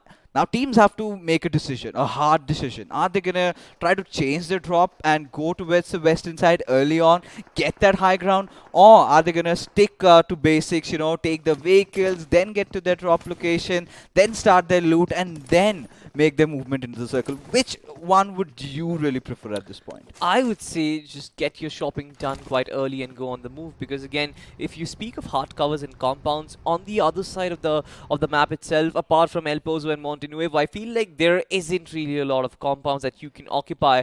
There is no evidence, because I don't have any prior statistic of this circle forming, so I have no clue where this circle is going to end towards. But if you don't get this hard covers early on, I feel like it is going to be exponentially more difficult, especially when the final circles close in. You know, I really love how walkouts have positioned themselves at Chumacera, right? Yeah. Now, considering you've been at that position, you get that little bit of a high ground, you can steer off all the fights, and even if the circle forms, let's say, around Montenuevo, around the eastern sides of Montenuevo, which I am kind of predicting, right? Somewhere around, you know, Montenuevo, around that southeastern side also is a high probability, considering how the circle has panned out so much towards the western. So we're going to look at those gradual eastern shifts after once the curveball starts hitting in. But this is when, you know, if we have that map feed in front of us, that is where we kind of tend to know, right? That so many teams are just clustered up onto that eastern side. They've got to take those longer rotations. They just can't go head in, because there's going to be someone or the other who's going to be keeping the zone. Yeah, absolutely. The BGMI gods for now, for example. There's something wrong with your biryani fixes. I am telling you. You're offering them to certain gods who are listening to you, and every time you mention it, your prediction just comes out to be absurdly right. I don't know what's wrong with you, my man. Maybe next time try biryani instead of salad, Salty. that would certainly help. Or maybe chicken salad. That works out. It does not contribute a lot though, because you know, the sort of chickens that I've been having, they're purely shawarmas. They contain a lot of chicken, a lot of protein. So you've got to make sure. Cheese. Yeah, a lot of cheese, a lot of mayos. You know, something that, you know, increases my curves a little bit to flaunt in front of everyone. But yeah, Mid-Zone Esports for the win. Certainly haven't been playing for the win, are they? They've had their good times, they've had their bad times, as they're mostly bad. Still looking for that big chicken that they always look forward. I especially was very interested in watching this team play, because we saw them in round 1, we saw them perform, and we saw that this team is a very versatile unit. They can function very well together, but when it came to performing on the biggest stage in round 2, that is where they sort of are fumbling. In fact, most of the teams are sort of, I wouldn't say fumbling.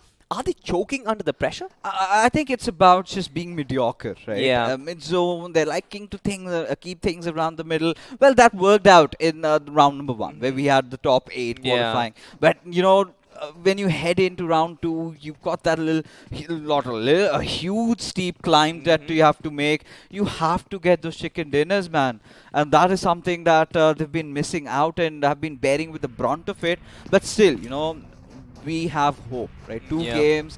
Imagine, just coming out, all guns blazing, 2 chicken dinners with 10 finishes to their name, and there's a slight possibility, and that has had to do a lot with how the point standings really go, right? Finishes being prioritized, getting 1 finish off there.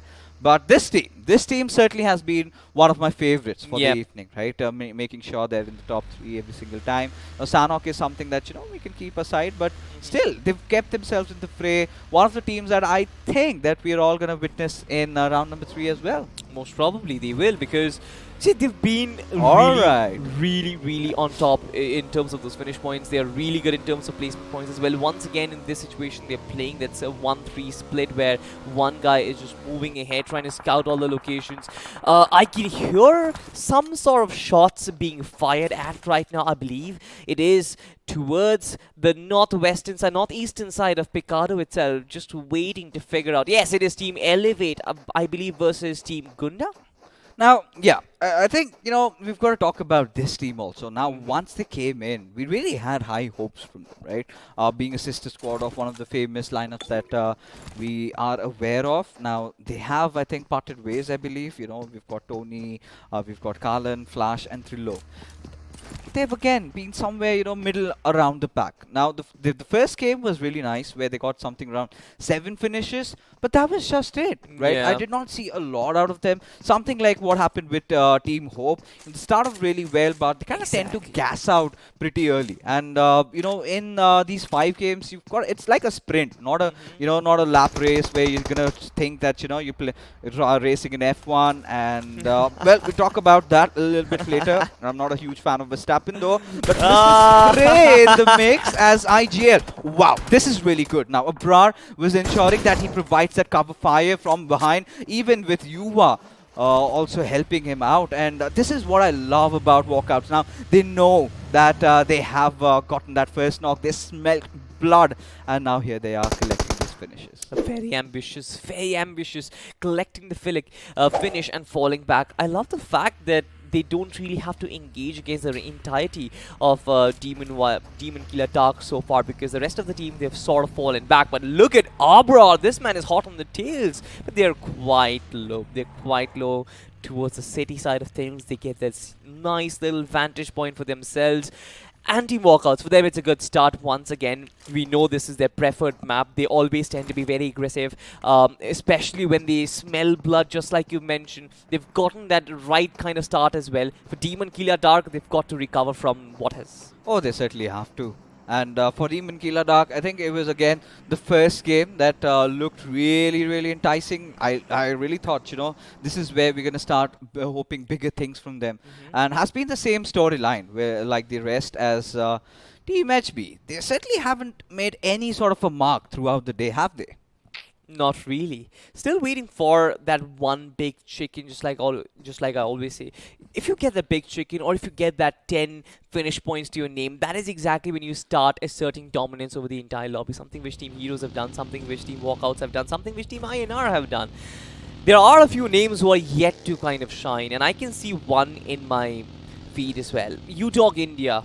I really want to discuss. What do you think fixes? What is the problem that they are facing right now? A lot. Especially they look a lot underconfident, under the weather while they're engaging in fights. One of the primary issues is them losing out on a lot of players early on, right? While they're trying to traverse around. Now, if you take a comparison, or rather draw a comparison of how they played on round 1, you remember, right? All those good top 3 finishes that they had. The first one starting off, it was Sultan who was delivering for him, right? For them. And he was the one who was surviving till the very last. And that one, Chicken Dinner, I believe, was in Sanhok, where they kind of looked really comfortable. That got them through. But it's not every time that's going to work out, right? Now, we've had this similar discussion with Spiro as well. One of your players can make sure you're winning a few games, but he cannot ensure your championship title contention. So that has sort of been the case. But I really like how Heroes officials have been playing, right? They are now on a hat trick. Now this is where I'm starting to, think if it's really going at the back of their minds to get that hat trick going in for the BMOC, it's going to be a little iconic for them, and I would love to see if they can manage to pull it off.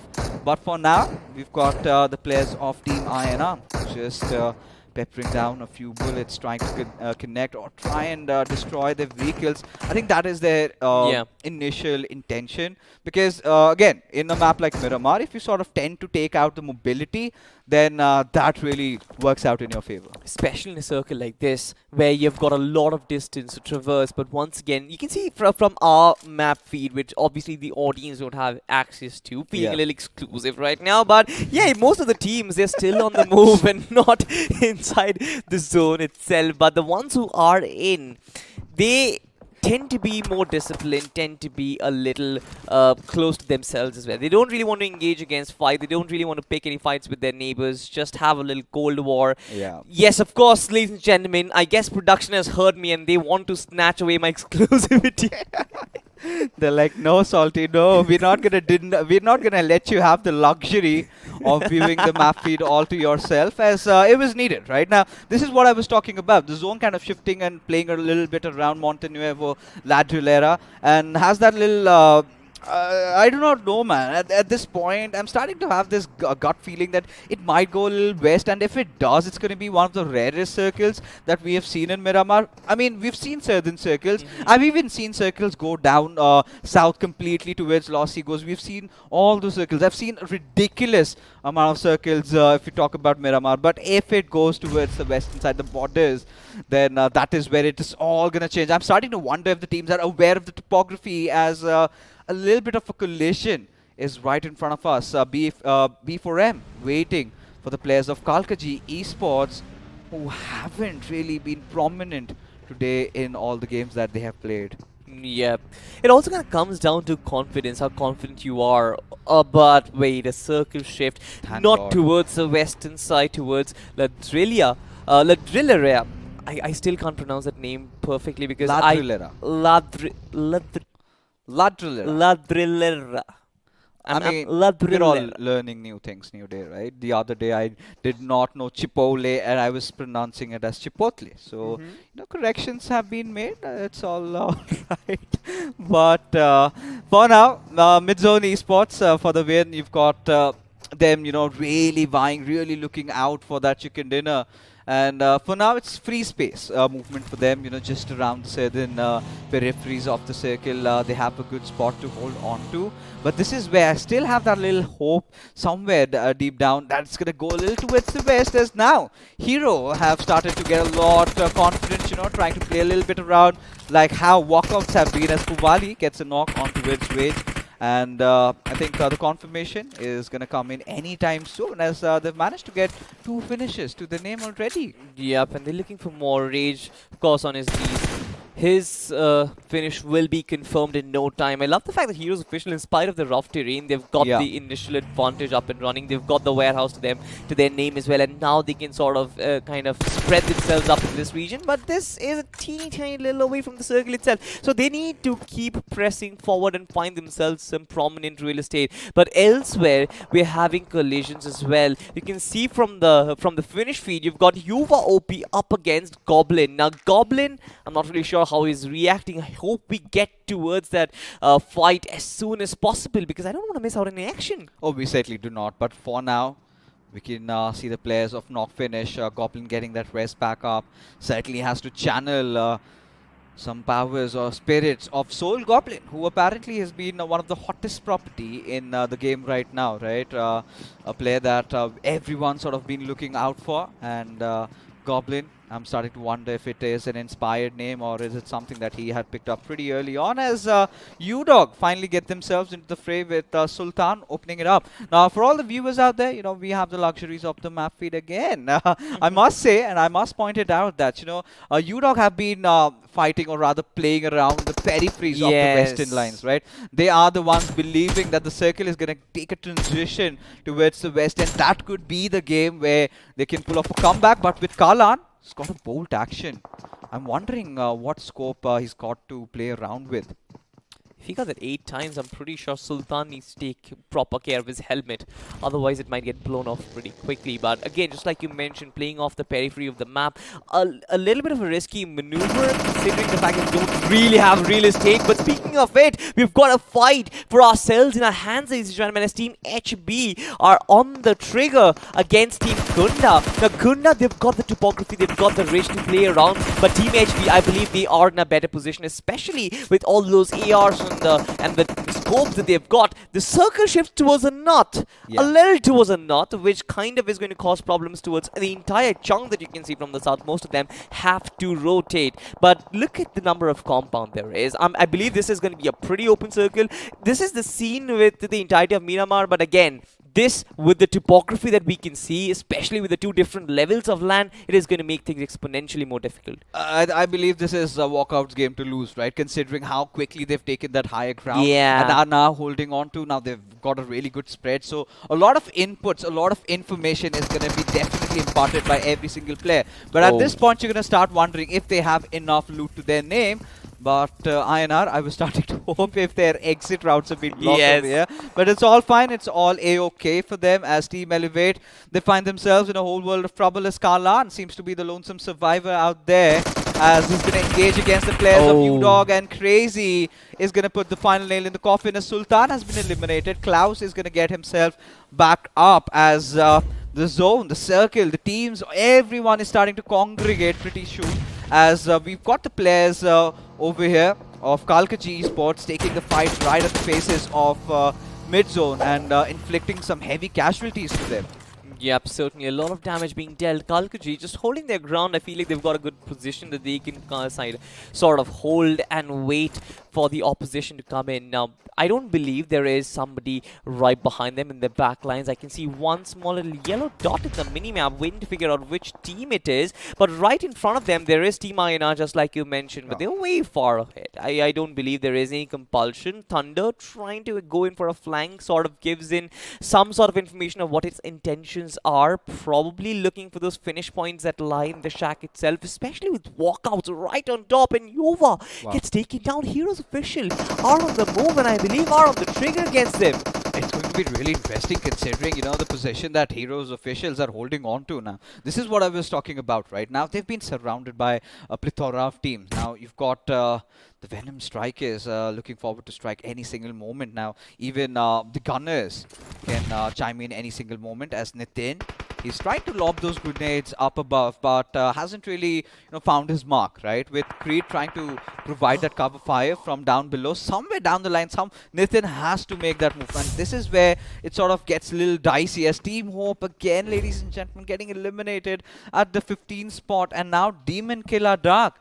Now they're in a whole world of trouble with Nitin, just the lonesome player surviving. The chances of making it to the top 4 seems to be dwindling away, Salty. It's fading. Certainly, just like life of Nitin fading away in front of my eyes. The nade almost took him down. 50% HP for this man, but I love what Heroes Official are doing. They've got the high ground for themselves. They've got the bird's eye view, and they know exactly where the shots are going to come from. But speaking of shots, Yuva lands him on top of Powali and kind of returning back the favor, because Yuva was the one who was taken down by Heroes Official. This is sort of a love and hate relationship that is going on between these two teams who are in top of the two different cliffs inside the circle, and I love this already. The little challenges that go on, that little healthy banter that is happening in between a game itself. This is so good to watch. Look at that. In the meanwhile, Shanky just getting quite a lot of finishes to his name. But this is what I was talking about, ladies and gentlemen. A shift towards the western side, and here it is, all happening in BMOC. Now, this is where I have to start questioning Powali. Why on earth was he getting so complacent? He knew that Team Walkouts had that upper ground, really good altitude to work around with. Now just was coming out in the open with his pants down, trying to take shots elsewhere. Had he had a few covers, few smokes towards his left, could have been a different story altogether. But seems he's had to pay that heavy price. But this is where, again, walkouts are still in such a good position, man. Now this is where they're going to start accumulating all those finishes to their name. Now with the players of Hero Official struggling, I mean, God, is he even going to make it inside the circle? It's a bit soon. already Oh my as God, Aim no. God gets picked off in one Wait, after what? the other. Such an early exit, so much for getting that hat-trick, Salty. Heroes official, they were in such a good position, but then suddenly the entire team crashes down. It's Mayday as they get completely thrown off the server. Team Demon Killer Dark, though, they're still on the move. Nitin is still high in his hopes. Shanky going in for the knock. Shooter still survives this. He's going to collect all the finishes. Dare from behind, still trying to put some sort of retaliation. But have a look at this. Demon Killer Dark, they've been completely wiped out. And Team INR, they're still surviving. They can still get all their players up and running, and they can move inside the circle, but it's heavily guarded. Look at the periphery now, minimap. It's being guarded by red, green, blue, and all of the shots are going to come in from Team HB as some players are going to get finished. Ice as well as Thunder, both of them are down. Everyone sort of trying to root in to get inside the circle, but it's going to be such a tough task, rather considering how well spread out the players of walkouts are. Now look at Beard Baba, look at Mr. Spray's position. How on earth is INR going to have their work cut out as Thunder? He's taking quite some hefty amount of damage. Eventually will succumb to his injuries as INR will get that final finish point to their name. With just Shooter alive, it's going to be even a difficult task for them to make it safely. But this is again one of those games that UDOG have been longing for, right? This is one of the games that they have to hit the hammer, have to put the pedal to the metal, have to get that chicken dinner. Otherwise, the journey in the BMOC seems to be, you know, coming to a very, very bad end. Yeah. Still looking forward to the 6th iteration of the circle. Once again a shift. UDOG needs some distance that they need to traverse. Right in front of them is a knock and finish, and as you can see, Daniel has been knocked out. Now these are tough times for UDOG because they only have 3 players left with a lot of distance to cover, and with so much presence right next to them, it is going to be much of an impossible task, especially with Fearless Gunners. They've got a nice topography to work with. They've got that vantage point, especially once again with Your Mistake Bro, who is playing in a 1-3 split. Once again, might be a big mistake, but if he kind of clutches out, if he is in a good flank angle, if he is a good lurk, then it can be a beautiful, beautiful play by Fearless Gunners. You know, I'm really liking Mad Boy's position, who's on the flank, right? Just holding off the players of walkouts. But Your Mistake Bro seems to have spotted down his target. He's going to deal some substantial amount of damage towards Yuva, who's just begging, yearning for help. Someone to come in and get that rest back up. As Knock finished, they're trying to traverse around, trying to get in, calculating their rotations over here. But seems to have dug their own graves with... oh my god. Reaper the Great almost getting taken down. Your Mistake Bro, this is where he wants to step out of his cover. This is where he wants to go all guns blazing as a Brar. He's going to be tossing this grenade. It is going to get a few knocks for sure. Is that a grenade even? That was lava, that was a Molotov. But here you can see Team Knock and Finish. They've got some sort of risk to play along with walkouts. This is their big task. Mr. Spray once again in the back lines. He's got Shub, who might cause some problems for him, but I love the fact that walkouts, they're not treading more out of their comfort zone. They're inviting Knock and Finish to take the fight to them. They're the ones who are deeper inside the circle, and they don't need to move all that much. Being agile, but having your cover right in front of you is going to be the key for them. Elsewhere, we've got knocks happening. Klaus once again kind of succumbing to the brilliance. Here we have as the M249, or rather the Groza, pardon me for that, it goes bra. And another player falls down to his grave. And it's not the first time that he's pulling it off, but we'll gotta talk about that a little bit later as Mr. Spray. I do not know how he survived, not any longer. Shub, he's gonna get that knock secured for himself.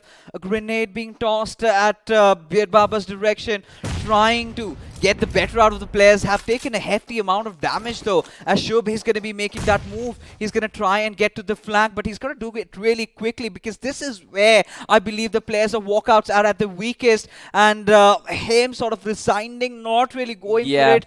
Oh, I do not like his chances anymore. It's a tag team effort between Knock and Finish and Kalkaji Esports. If Shub as well as the entirety of Knock and Finish can press them from 2 different directions simultaneously, it would be game over, lights out for walkouts, and that is exactly that they are praying for. Look at this, Fearless Gunners, they've got such a nice terrain for themselves. They've got such a nice spread out, especially with Your Mistake Bro in the backlines. This is where he's starting to support his teammates. No, wait, he's actually starting to peek from the back of that cliff, and here he's gonna find Arju here as well. Now Knock and Finish.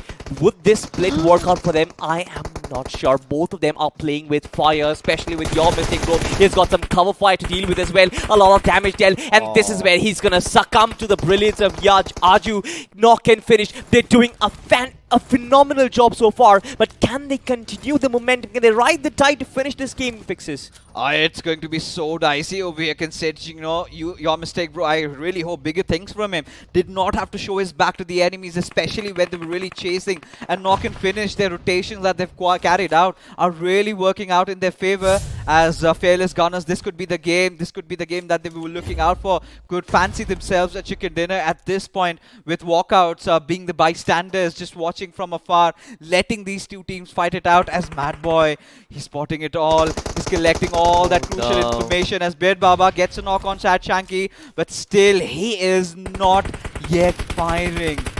How are they oblivious to his position? I have no freaking clue. But ladies and gentlemen, have a look at this. Madby goes forward, but what a response from Beard Baba as he takes down one of the players. Now he's going to resurrect his own. This is extremely important for walkouts to keep the man advantage up and running. Once again, the 7th circle, and you can see both these two teams, Knock and Finish as well as Fearless Gunners, they're very in close proximity to each other. 4v2 is what we have for us, but your mistake, bro. He's individually capable of completely abominating Knock and Finish. And entirety of walkouts, they're just gonna sit and watch this. They're just gonna play the circle, you know, right now. Just chilling is what the mantra is, but for now, you know, for walkouts, I do not know. They're certainly playing with fire and still have managed to get both of their players back up.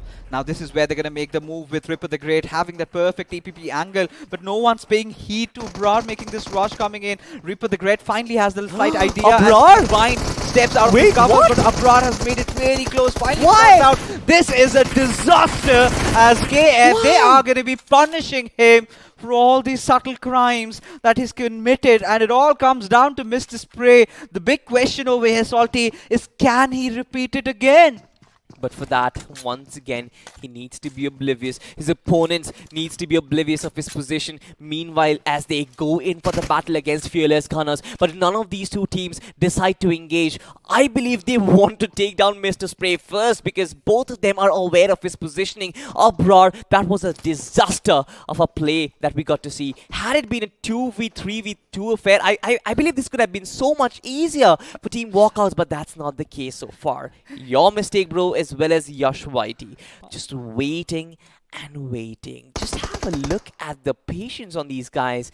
Beard Baba, of course, gets taken down, but of course, position for Mr. Spray being given out. Is it a healthy trade-off, Fixes?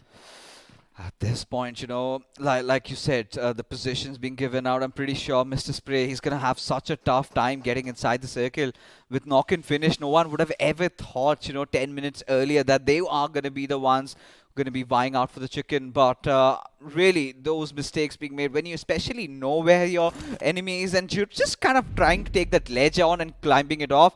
But Mr. Spray, he's going to be just kind of playing that patience game with your mistake, bro. Trying to get a little greedy, trying to spot him out, but Mr. Spray giving his finish away to the play zone. Now this comes down to a 2v4 as Fearless Gunners would want to spread out, as I'm wondering that if they do have any grenades at all. If they do, then I think they have a standing chance at getting this chicken.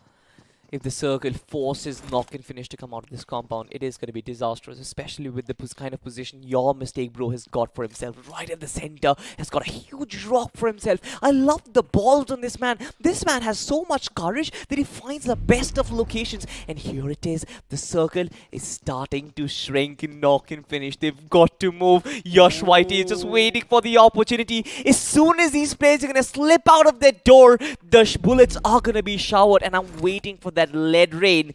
Let it rain. Let it rain. The circle takes down the better of Yash Whitey. Your mistake, bro. Needs to pull off a 1v4. Tries to go in for the first knock, but he gets completely overwhelmed as Knock and Finish. They get the first winner chicken dinner to the name on the land of the deserts with 7 finishes. But look at whom we have next. Second is Fearless Gunners with 9 and Walkouts with 11. Has been a frag fest so far. Again, one of the consistent performance coming in from Walkouts, which I really thought could have been their game game to lose. But the way the circles played out with our hearts, I have to give it to these lads, right? Knock finish. They made that really bold rotation when you had the players of Fearless Gunners sort of holding on to those compounds. And then they kind of went back, which I do not understand why. But I think, ladies and gentlemen, it's time to take a look at the point standings. Knock finish. They have completely turned the tides over here, getting a chicken dinner at such an important phase of this tournament right now with just one game to go. Now, they're also one of the strongest contenders to kind of fight it out for the top 4. What do you think? Maybe. I'm not someone who crunches a lot of numbers, but I've seen a certain pattern.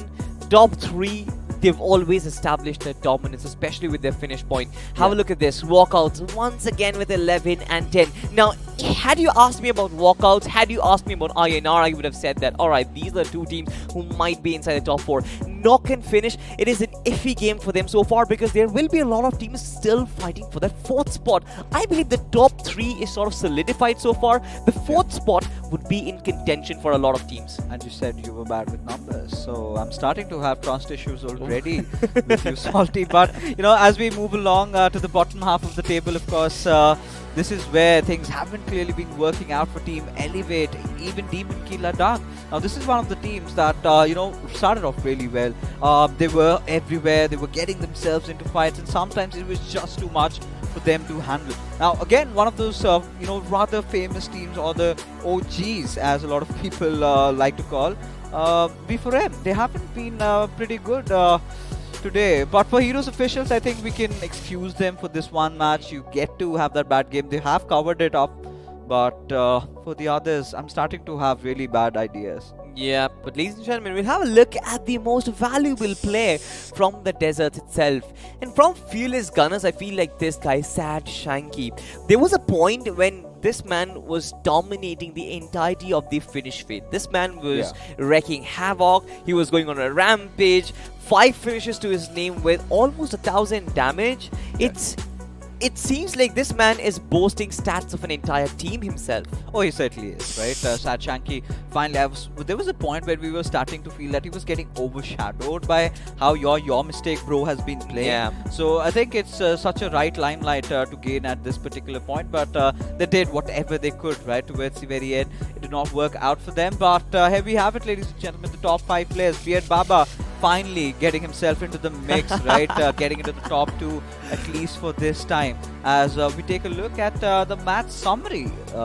And I'm starting to ponder, alright, the healing numbers are pretty much similar compared to what we had in the first game of Miramar. And look at the conversion again with those grenades being tossed in the finishes that we have.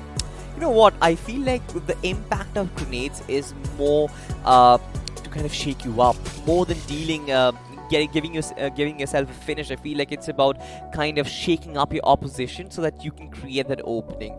But of course, 3 grenade finishes still a healthy number. I feel you've got that same number of healings as well. I believe it was around 9,000 in the map of Sanhok, but it is a healthy decline. You want to have that.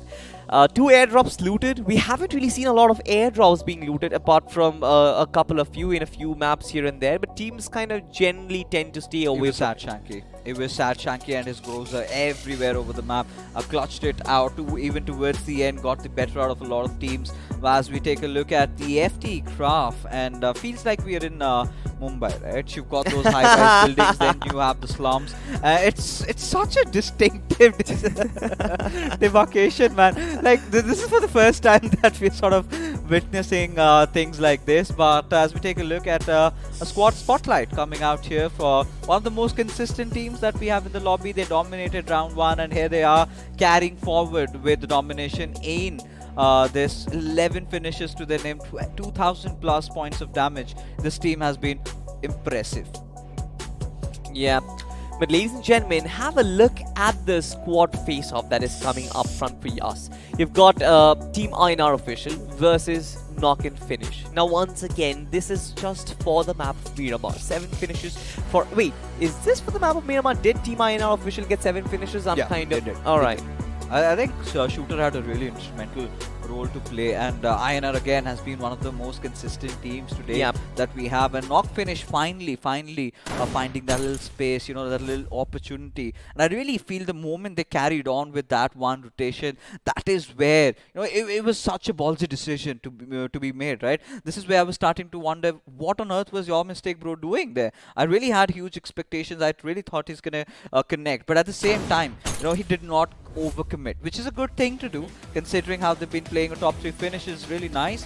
As ladies and gentlemen, we head into the highlights, as I think walkouts were off to a really good start. They had a really good cover of how they had taken over the circle, a huge vantage point, a lot of altitude to play around with, and was sort of denied that chicken dinner only to the fact that the circle shifted all the way towards the western Yeah, side. exactly. And also to the fact that Abrar kind of had an adrenaline rush over there, decides to kind of push it all into Knock and Finish.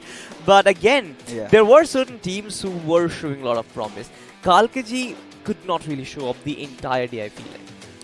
I mean, Kalkaji, there was a few moments of brilliance, right? A few of these. And they kind of tend to thrive when a fight comes right at them. They're the ones that they really need to work around on how to engage in fights rather.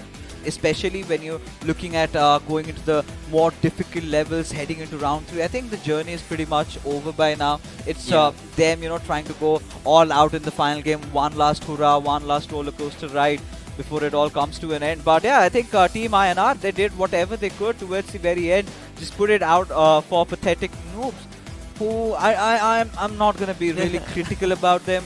They've been living up to their name is something that I would resign from saying. But yeah, I think good cover-up. Yeah, I know how to do that. But again, heading into this matchup, right, we were sort of starting to speculate, right, Salty, whether the circle is going down towards the western side. Yeah. And it indeed did, man. And this is where so many teams were having trouble, because not a lot of circles have been witnessed around those western areas, especially out of Mountain, where was going so much towards that western side. I was kind of baffled for a bit. Yeah, exactly. And even I didn't know how to pronounce that name as well, dude. But I've sort of practiced it. Ladrillera, if I pronounce it right. Ladrillera. I think Spiro can tell us more about it. He's one of those Latin guys who's Yeah. been taking those Spanish classes Yeah. so much for love. isn't it? Absolutely. For me, the tongue movement is a bit difficult, so that is one of the reasons why I'm kind of having trouble pronouncing the name. Hopefully, we get to see more circles so that I can practice it more. But ladies and gentlemen, Fearless Gunners, they were certainly on the move, and this is where they kind of hurt Team Walkouts real bad. Now, the recovery was good. Beard Baba, especially in this occasion, buys time for his team, gets those man back up as well. But he couldn't really progress any further because by the time he gets those players up and running, the compound was already occupied. Yeah, indeed. Now, with this little one is, I think it was a misclick. He never intended to do that. And ideally, because these players are very experienced, right? We've seen them in the toughest of the lobbies still tending to dominate. And suddenly you come in and these sort of mistakes, are sort of treated as cardinal sins, right? This is where I really felt, what the intention was with your mistake, bro, and Yash was to try and create that little bit of a cover fire, crossfire between each other. Let the players of Knock Finish just step out, because they knew that it was just that door they're going to be stepping out of, and that is where they could have gone all ham. But that clearly did not work out with Yash having himself taken out of the play zone. I really thought that had he applied a little bit of pressure, had he been that punching bag, and your mistake, bro, could have secured the job. Could have been, ladies and gentlemen, a chicken dinner for their team. But it's all right, Fearless Gunners have again got themselves back into the mix. And like you said, I think the top 3 positions are solidified. It's the 4th position that a lot of teams are vying for. Exactly, and that is the case with every single tournament, especially when the top 3 are always building up on the numbers that they've got, the finish points and the placement points. It's huge. You see every single standings that we get to see in front of us. The top 3, they kind of solidify. They've got that 20 bomb up and running, but it's the next few teams who are still in contention. You've got probably a buffer of 1 or 2 points, and that is exactly where competition lies. That is exactly where 1 or 2 finishes can kind of change the game. But ladies and gentlemen, we come back to where we started. We're going back to Erangel once again as the lush green fields. They are being prepared. They are being kind of shed into nice designed bushes for battle as all of these teams prepare. And also someone else is preparing. I guess our Love Guru is preparing his divine divine advices? Yeah, he certainly is, and it's time for you to head out and get back to swiping or whatever you love to do. As finally joining with me is gonna be Spiro, the sweetest guy over here, enough of some saltiness. And welcome back, man, to the desk. And what a map, what a circle! Were you really expecting it to go all the way down towards the western side? Well, thank you so much, Fixers, for the lovely introduction. I have to say, what a tournament we are having, what a day we are having so far. I mean, look at the last map. It was beautiful, it was amazing, but we are reaching the end game right now, Fixers. Yeah, it's the end game. It's time. Last one map, last opportunity for all these teams to show us their class. Now, this is where, I've got to ask you this. Now, we know a lot of teams that have played throughout the day. They know that, no matter what they do, no matter how many finishes they get to their name, no matter if they get the chicken dinner, they're not going to make the cut. So, are you thinking they're going to do some hanky-panky, some shenanigans? What are you wondering? Well, if you're sure that you're not going to qualify, then you have to do something, right? There are a lot of people, thousands and thousands of people are watching. This is the official tournament. You're watching BMOC. And if you're here, and even if you're not going to qualify, you have to put up a show. And that is what I'm all about. Put up a show, because that's what matters. For your Instagram For your pride. All right, for pride. We're just being sellouts these days. So we were thinking, just for Instagram reels, little numbers. Not everybody thinks like Salty. And me. And you? And me. But it's all right. It's all right. It's a part of the game, right? We're all growing together, and that's such a healthy thing. But yeah, heading back to the final game of Erangel, and we have seen some absurd circles, right? Especially the one we saw in Miramar right now. Now, what, according to your definition of an absurd circle in an Erangel, would be? Well, I would love to see a water circle. That would be crazy. I would tell you one story. I mean, I was casting a game of BGMI. Right. The circle went to military base, and you remember on the military base island, there is a little tiny rock on the left-hand side of shore of the military base island. Right. And the circle went there. Exactly on that tiny rock. And if that's going to happen today, I'm going to be happy. Oh, I was just wondering if you're gonna go shirtless. Not But that's for another day. Maybe when we've got 5 chicken dinners coming to our team, we're gonna ensure we've got Salty going shirtless, because he's the one with the finest body. I'm not gonna flaunt my sexy curves, but yeah. Again, coming back into the mix now, a lot of teams, Spiro, they did come in, they did try it, they did whatever they could. Now this is where I get the discussion, to down to U-Dog. Now a huge name. Now, Old Hood Esports, it was the former name, came in, showed a lot of promises, but suddenly seem to have gassed out, have they? Well, they have. And I mean, again, it's about their pride. I don't think they can qualify. But you know what? What I remember always, like, there was one game that changed my perception of everything, my perception of reality, my perception of BGMI, and that was when in the round 3 BGIS, TSM, they managed to get 31 finishes in a single game. That changed reality for me. So there is still some Spiro for them. Well, there is some Spiro for them, and if they can do that, it would be amazing. Oh, it certainly would be. Now, for that, they've got to pull out a magic rabbit out of the hat, right? And they've got to do whatever it takes to sort of qualify, and maybe a 20 finish bomb, or just go completely bonkers, just play the game of your life. That is possible, but the star player hasn't really been up to the mark. Well, that's a question that you've been asking me from a long time now. Sultan. Without Sultan, what they can do? Certainly they are struggling, but I would say they're here for a reason. These players have proven themselves in BGIS. They played really well. As you said, All Hood Esports. They managed to pop up a lot of heads, right? They managed to turn off a lot of eyes into their, advantage. But I still feel it's hard to qualify. But again, it's not impossible. Again, I mean, you if TSM can do it, so do you. But again, can you be like TSM?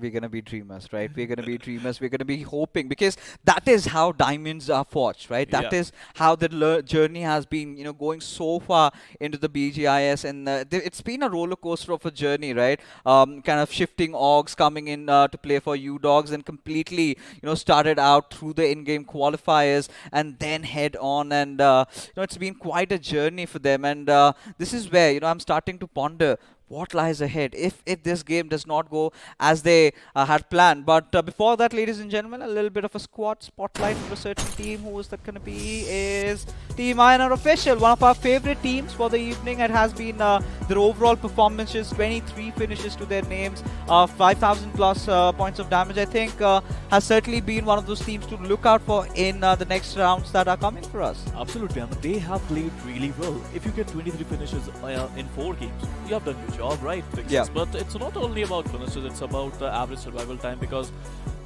of that, you're going to get a lot of position points. And I think the balance is there for Team INR Official. Oh yeah, of course. As you know, a little bit of more outlook towards the team, a little bit of more information about the others as we go on to a squad face-offs, and this time it's going to be in overall ones, right? Yep. Walkouts and Heroes Officials, the two teams that have certainly been dominating round number 2, this particular group today, ladies and gentlemen, because look at them, so closely contested, right? One of them getting 2 chicken dinners to their name, and I believe, Spiro, you have a thought? I mean, we have Walkouts, we have Heroes Official, we have Team INR. Yeah. Now, who is going to be the 4th team who's going to qualify? I mean, we don't know. But you know what? We are going to find it out, because we are going to witness one last game of Erangel. Let's have a look at the awesome beauty shots of Erangel. Then we'll look at the plain path. Oh, certainly will. And in fact, I think it's the right time to even ask our viewers, right? Who do you think, guys, are going to be making it to the top 4? Now, we've made our calculations, you know, I've channeled some ocean into my head, you know, done those maths, and from what I have a feeling, we have the top 3 solidified, right? That's not going to change. But for that 4th spot, let us know in the chat, who do you think is going to be the 4th team to make the cut? Because you know, this is what I was talking about, right? This is the intensity. I'm pretty sure when the results are going to be out, you're going to start feeling bad about the team that ended up at the 5th position, right? So far has been the journey, and suddenly it comes to an end over here. They've got to wait it out for the next BGIS, for the next official tournaments to prove their mettle. But, you know, this is one of the flights that I was talking about, you know, Salty crashing it out. Well, Salty is Trust not issues, a really good pilot, to be honest. But don't worry, even I don't know how to fly, but we have autopilot. Don't worry about that. Technology. I mean, technology rocks, fixes, shocks. But at this point of time, I think Fearless Gunners could be a team who could have that 4th spot. All right. Spiro said it for Fearless Gunners, and you know, I'm gonna be rooting for anyone who gets a chicken dinner this one, and that's the best part about being on the host desk. I can just throw everyone under the bus and get away with it. As ladies and gentlemen, we are for one last time for the evening heading up all the way from Sosnovka military base towards Siverny. And is it right to say, Spiro, that the map has been dissected into 2 halves? Well, you're absolutely right. I mean, this plain path is pretty perfect. Players won't complain one bit. They can go to their places quite easily. But if you want to glide and glide well, you know, Kemeny Sports Destro, he was gliding way too much in the grind. And if you are his fan, you can glide towards Primosk, you can glide towards Zarki, you can glide towards Kamishki. Only if you want. You know, only if you want. One more reminder, one little nitbit, ladies and gentlemen, you've got to understand that if you're gliding, you're wasting a lot of time up in the skies. And, you know, a lot of players are very proficient with their aim these days, can take you up from down below. And then you've also got to loot, get your loot, you know, get your groceries up, like Salty loves to say, and then get inside the circle. So I'm not a huge fan of that, but yeah, you know, to whatever or whoever it might suit. Destro is an amazing player, of course, he's performed. But, you know, someone else tried something similar to this. If you remember, Sangwan, the first game that the Brawlers did come in, and he was taken down way above as in round 1, ladies and gentlemen. If you remember that game, let me know you did, because I'm going to be watching out. But we have a little bit of a skirmish. Now, this is what I was talking about, Spiro. Now, this is where mid-zone are going to be going up against pathetic noobs, and we have fights happening left, right, and center already. Well, there are a lot of teams who are struggling to qualify. Team Gunda losing a player straight away. I'm in early stages. We are yet to see the 2-minute mark. We're yet to touch the 2-minute mark, I would say. But Team Elevator, they're looking to elevate to a decent position. But right now, they lost a player. They got a finish. And it's 3 versus 3. Oh, it is indeed, as Eltoni, he's going to be cooking up this grenade. Oh, it is going to be self-damaging though. But somehow makes himself, or rather keeps himself away from trouble, as finally gets an AKM to work around with. I would have really loved his chances with the shotgun. But for now, a little bit of cover fire coming in with the players of Team Gunda. Now, Pika understanding has that Uzi is just going to step out of his cover at the right point. Gets that knock, but the trades are also real. As Sid, he's going to be trying to burst it out with his M16 as the push is going to be inevitable coming in any single moment. Whoa. But somehow, they've just been wiped out as Team Elevate. This is the end to the journey in the BMOC, Spiro. It was amazing. I mean, they knew the position of Adi, but they still managed to, go up without giving a single care about him. But in the end, it was not a right decision for them. But look at Pochinki. You were talking about teams who are not able to qualify, and they want to fight. They want to prove their pride. They want to prove themselves. And we are witnessing a lot of drop clashes today. Oh, we certainly are. And, we have the luxury of the map, ladies and gentlemen. It's so much of a turbulence out there up north in Siverny. I'm pretty sure a lot of players just dozed off while the flight was while we were taking flight, that they forgot that they had to drop to their respective drop locations as Dim and Kila Dark. Now this is again one other of the teams that has entered the fray. It's going to be interesting when Pathetic Noobs are going to be making them their moves, as one of them has taken that little high ground.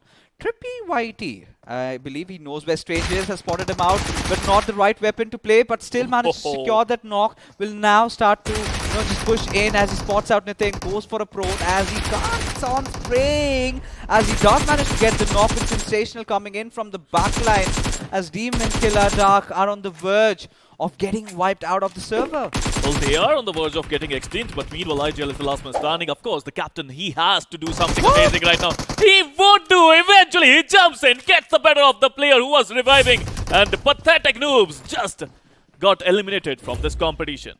We never thought that this would happen, would it? But IGL does not have any vest to play around with. Will take a jump from that window and land right into his graves, as Midzone Esports are going to be scavenging whatever is left out of them. Get 3 finishes to their name as they mark themselves as the conquerors of Pachiki. Is it right to say that? Well, that is going to be amazing. I mean, if that was a 3-way battle and Midzone, they're yet to lose a player. They managed to get some decent points. They would be really happy about that drop class. Meanwhile, if you talk about Team HB, Thunder, he spotted some players from Team INR. He managed to spray there, but he was not able to land a lot of damage. Meanwhile, if you look at the Shooter, he's just waiting for his chance to come in. One single mistake and Shooter will latch onto that. But you know what? He's alone.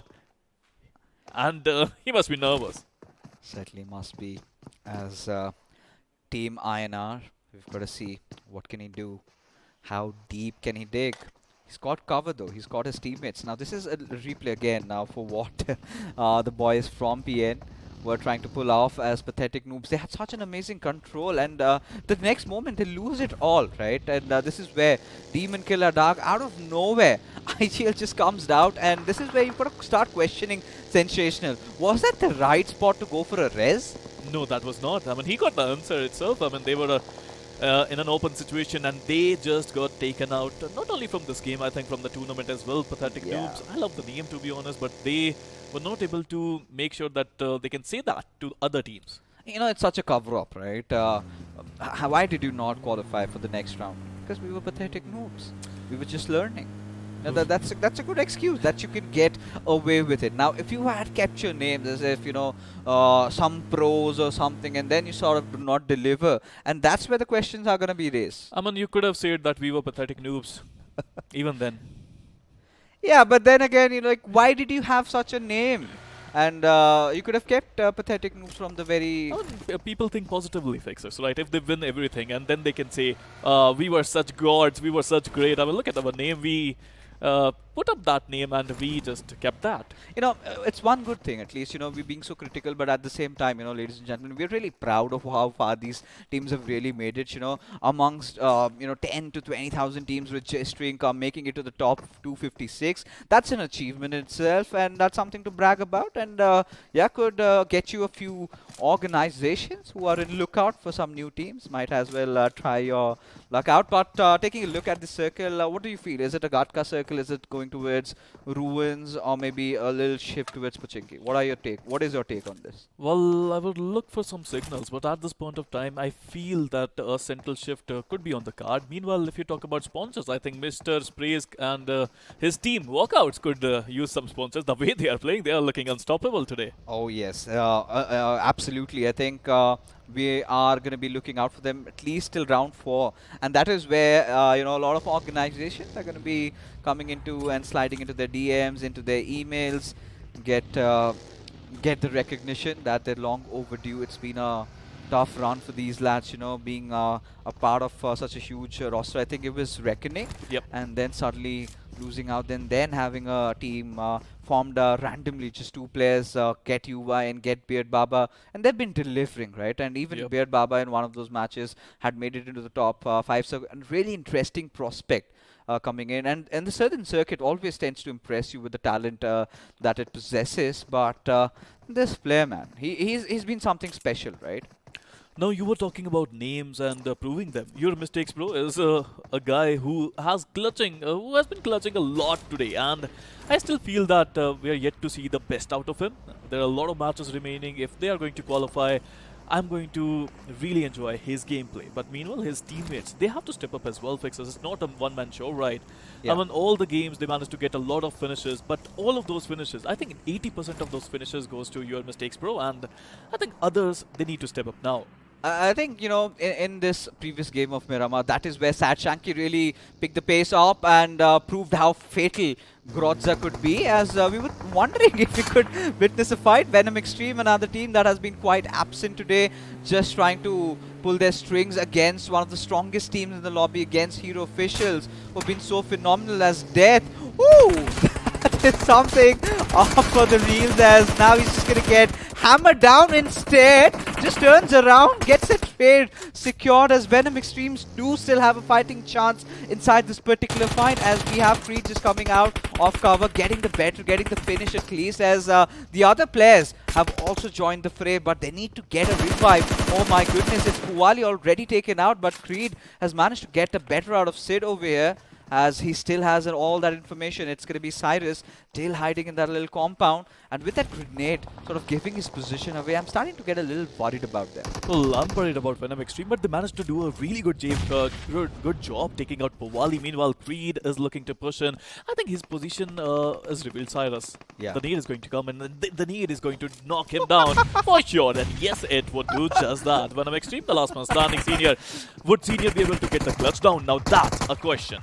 No, he's got it. All the eyes on him, as Creed just keeps on charging. Knows exactly where he is. He's going to take that right. Someone's going to chime in from the left, as Senior now shifting towards the left. He's still putting up that fight. Not the best HP though, as Creed comes out of cover. Gets that spray done, as Venom Extreme, they are going to be eliminated. But this is the perfect time where you can figure out where the players of Hero Officials are, and this is what I was talking about. Spiro, Team Hope coming out of nowhere.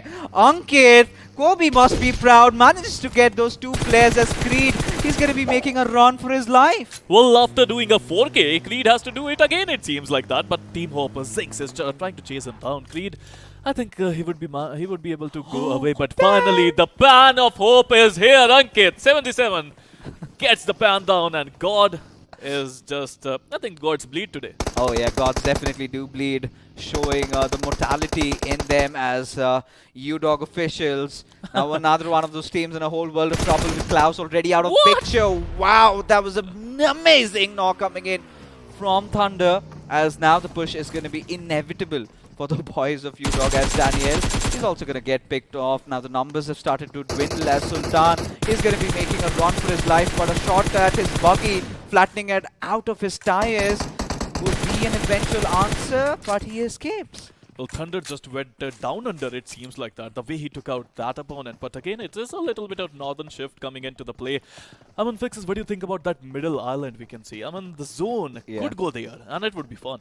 This was happening. This happened to me, actually, I made a few some bold statements. Now, if the circle sort of gets there, then I'm going to shave off my head. And I'm not going to be lying. The circle really went there. And I was like, not a lot of people are watching, so nobody heard that. But But yeah, eventually there is a slight possibility, but I really feel this is going to head in somewhere around the ruins unless and until we see a radical circle shift. It's been a while since we last did cast a ruin circle though. But for B4M, now this is one of those oldies, right? Yep. They're the old dogs coming into the tournament and they've made it so far. But I think the journey kind of comes to an halt, or rather an end over here. The thing is that it's just a bad day, right? It's not Yeah. a bad career. I would say just a bad day. Get yourself up, learn from your mistakes. And, you know, all these tournaments, they always teach you something on other thing. But Yeah. at this point of time, Fearless Gunners, Mad Boy, he managed to get his hands on MG3. It's a very good weapon where you can control the RPM. And I still feel that we are yet to see the best of MG3 as well. But look at the circle fixers. The middle island is there.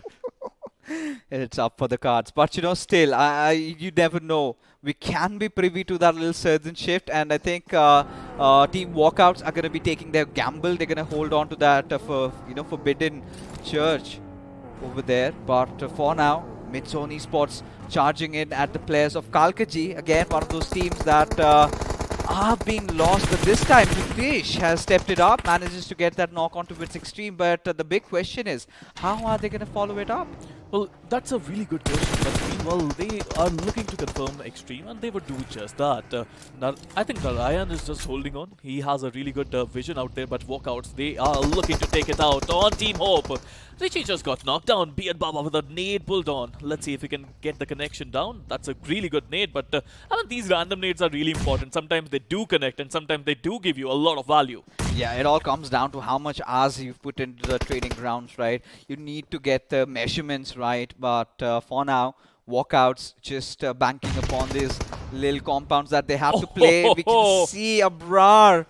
Oh, that big green cannon in the fray coming in as he's just getting ready for one more shot, one more skull to crack as Yuva stepping out of cover, just spraying down, you know, aimlessly, wildly around that smoke. But this is where I think walkouts are starting to have doubts, right? They're starting to believe that maybe the circle is going to shift elsewhere. As Team Gunda, they find themselves in a really precarious position now. Yes, sir. Adi is there and he is stuck there. I mean, he's caged. It's like it's his prison. Pika is far away and he is not being able to provide any sort of cover to Gunda Adi. Meanwhile, I still feel Kalkaji Esports, they would get some really easy finishes if they are not that, flamboyant. You know, this is the point where they need to be like, chuck it. We're just going to go pushing in, go head on, care about nothing in the world. But this is where we're talking about the wrath of the MG3 as Mad Boy just obliterates the opposition as Team Hope are certainly hopeless right now. They needed a lot of speedo and apparently you did not give enough out of yourself. And now Adi, the lonesome player, he's hiding, but I'm pretty sure his position has been given out. And the only reason why they're not going for an all-out push, I believe, is because of mid-zone. Well, absolutely. I think they're looking out for the third party, but at this point of time, I'm wondering what Pika is doing at this point of time. Pika should do something, and it should just try to provide some cover. But at this point of time, let's have a look at that beautiful sniper shot that Abrar just connected. It was just amazing. I mean, this is a perfect feeling, right? Level 3 helmet. It was just amazing, right? Indeed, it was a level 3 helmet and somehow he still managed to elsewhere on that smaller screen find Adi. He's gonna rest in peace as Narayan has figured out, he was hiding inside the little washroom and he was trying to survive for as long as possible. But this is what I was talking about, isolate your opponents, get the better out of them. But it's a good feeling when you get a headshot knock, but it's an even better feeling when your opposition has a level 3 helmet and you still crack it open. Well, that's the magic of Arctic Warfare Magnum. But meanwhile, Kalkaji Esports Mantha is just holding on with 1 HP. He managed to get a beautiful knock there. Now he's looking to get the second one. He would eventually, but I think that was a cover coming in from some other place. Yes, the cover is coming in, but he would be able to connect some more shots. Ankit OP, the last man standing. Would he be able to get the clutch down? We would find out today. Oh, we certainly will, as Divine knows his target is right in front of his, as he is fearlessly going to charge at his direction. Knock finish, a pristine squad wipe, wiping the world out of Team HP and also ending their run in BMOC as Narayan spotting out Varun, just swimming, and he could be a fish caught in a barrel. Well, absolutely. There are going to be a lot of fishes in the water today because this is a very nice circle for that. Meanwhile, if you talk about, I think Fearless Gunners, they have that advantage. They want to qualify. They can do that. They just need one difficult game. Mad Boy trying to survive, but Leopi suddenly missing all the shots there. But he certainly would want to just blow up that vehicle. Will he succeed at that? Spotting out Mad Boy, a lot of shots being whiffed, and B4M, and this is where I can, clearly say that the players are starting to feel the heat. And this is where, Spiro, right? You've got to give me a chance. Do you think we're going to look at that a little island in the circle? But Abrar, he certainly does not look to be stopping, as he gets yet another knock, but objectively he's not going to achieve a lot. Look, he's not a sniper. They're just having fun, right? We all know they qualified. We all know they did, and they are just having some fun. Walkouts? I would love to see what Abrar can do next. I mean, he managed to pop up a couple of hits now, and the opponent, they lost their helmet. Give me predictions, Pero. I was just asking about, what are the chances we're looking at the island? Well, a lot. A lot? A lot, he says. And I would say 100%. That was a vague answer for me. 100%. I'm saying 100%. He's 100%. He's going for it, ladies All and in. gentlemen. So I'm going to go for that northern area. But either ways, someone's going to win. We're not going to wager on anything at all. It's just healthy banter between us. But for now, Kalkaji Esports. Now, the position that they're in, they can certainly get themselves inside the circle. But the moment they head in, everyone's going to spot them out. But I believe they've done some spotting to themselves, as they're going to pepper down a few shots at Knock Finish's direction, who apparently, after getting that final previous chicken dinner, have been looking so promising. They've been looking fearless, man. They played well. In both the Miramars, they managed to get a really good position. In one Miramar, they managed to get a chicken dinner. In another Miramar, they managed to get the second position. So I think they're feeling confident. Meanwhile, if you have a look at Abrar, he's still going strong. I mean, these days they managed to make these cars a submarine, and they managed to wreak a lot of havoc. But Abrar, he has to get out of this vehicle if he wants to survive, because this vehicle is going to go boom in a short little while. A little while is what Spiro has anticipated, and I'm pretty sure that must be the case. But this is the moment of truth, ladies and gentlemen. In the next couple of seconds, we're going to have that slight idea, as the circle has taken a shift up north. Now, this is what I love about walkouts, right? This is the contingency plan. Had the circle shifted towards maybe the southern side, or maybe towards the island in between, they could have had Abrar just heading over there, gaining control. But them, being prepared for every single occasion. Now, this is where you're talking about a team that's very elite, way above the league of the lobby right now, as B4M still have all 4 of their players alive, but this is where the numbers are going to start trickling off. Well, absolutely. Now, people, they have to make sure that they enter the zone first, because zone is their first priority.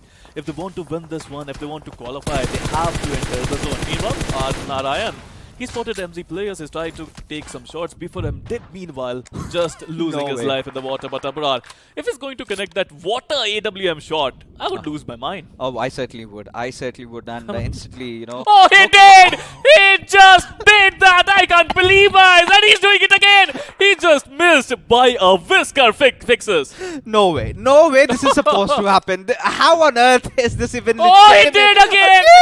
Again, Spiro! He is just ripping things apart today, Abrar. You beauty, the way he is using that sniper. I don't think I want to see him on air ever again. One of my friends would be really proud if Experiment is watching that, but for now, you is going to get the better out of the players of B4M. Now, this is what we've been talking about, Spiro. Now, things are starting to get really heated up. Everyone's sort of trying to enter inside the circle. INR has kept themselves away from contention, but Abrar, man, from the situation that he was in, from what he's been pulling off, wow. That was just wow. I mean, but underwater doing that is something else. But meanwhile, talking about knock finish, they are looking to enter the zone. They are in the zone. 4 of the players are still there. If they get a chicken, if they get some more value out of this game, I think they could be our 4th team. Oh, they certainly could be the team to look out for, as Yash Whitey. Now, I really regard MK14 being one of those weapons that has been forged by the devil himself, right? Because one of those weapons that seemed to be very, very deadly before the inception of MG3 to be Battleground Mobile India. But for now, you've got walkouts gathering a lot of finishes to their names, as they have been congregating right now, with Abrar really joining the fray. This is again one of those chicken dinner games that they could be really looking out for. But they are the contenders. INR up far. Look at the spread that they have with Ice. Well, it's a beautiful stuff. It's a beautiful game. It's a beautiful strategy for Ice. I think he's the flanker for their team. I mean, we have seen Ice playing on different locations as compared to their teammates. But at this point of time, knock finish, I think look at the concentration level on the player. It is just immaculate. But the zone strings and walkouts again with a beautiful prediction and beautiful eye dealing. Mr. Spray takes his team inside the zone. Oh, I think we can have a whole series around Abrar and his, He done that again? and his achievements, accomplishments with that AWM. How dare you say that he never uses an AWM? I do not believe He's it. not a sniper, come on. I'm not believing. Alright, I mean, Abrar the sniper just showing his class once again. But Yuba, Yeah. pretty much random sprees right now. But he managed to get some connections beneath that vehicle. I think as long as they have this little bridge to play around with, I think their chicken dinner is something that they can really dream of. But now INR, they're making this big move with the crowd really coming up front, and Thunder getting picked off over there. Where is the cover fire, Spiro? Well, cover fire is not there, but one thing is for sure. Abrar can use that AR pretty well. As well. As well. Meanwhile, Abrar is looking to push in. I mean, when you connect so many hits, you are confident and you want to push in and you want to destroy your opponents. And he is looking to do just that. But meanwhile, he spotted his enemies. This is not looking good for INR. One by one, they are getting picked off by Abrar. Oh, he certainly is, and he certainly would be dreaming of taking down Ice. Spots him out as well, shifts onto it. That 6 time blows him. Absolutely. It's an abomination. As Team INR, they've been wiped out at the 4th position with just 2 finishes. This is, I think they've done their job, right? They're pretty much ensured that they're heading into round number 3 as Mr. Spray gets picked off and it's knock finish back to back, having really good games. It's a tough battle. You know why? Because Fearless Gunners, one last player is still surviving. A knock finish versus Fearless Gunners. It is going to happen. He has a need as well. Yuva has no idea that he's there. He has to survive. I think right now, at this point of time, the zone is not on him. He has to move ahead. He has to do some clutch. Let's see if he can do that. Oh, he certainly can pull it off. It all comes down to the trigger discipline that he's going to display. Has that little ghillie suit to work around with, as Yuva has his entire attention focused at the players of Knock and Finish. Now, this is where I'm starting to get a little worried about, Heroes Official having a really bad game. Josh Whitey, still one with the nature, not really opening it up at the right time. He is going to strike as Yuva completely oblivious about his presence any single moment, but he is not going to step out. He's still got to make a move 13 meters inside the circle. He has to get in the zone, and right now, this is that mission that he has to complete. Meanwhile, if you talk about knock finish, I think if they get to chicken fixes, I still feel that they are going to qualify. But, Fearless Gunners, they're closing it really, really well.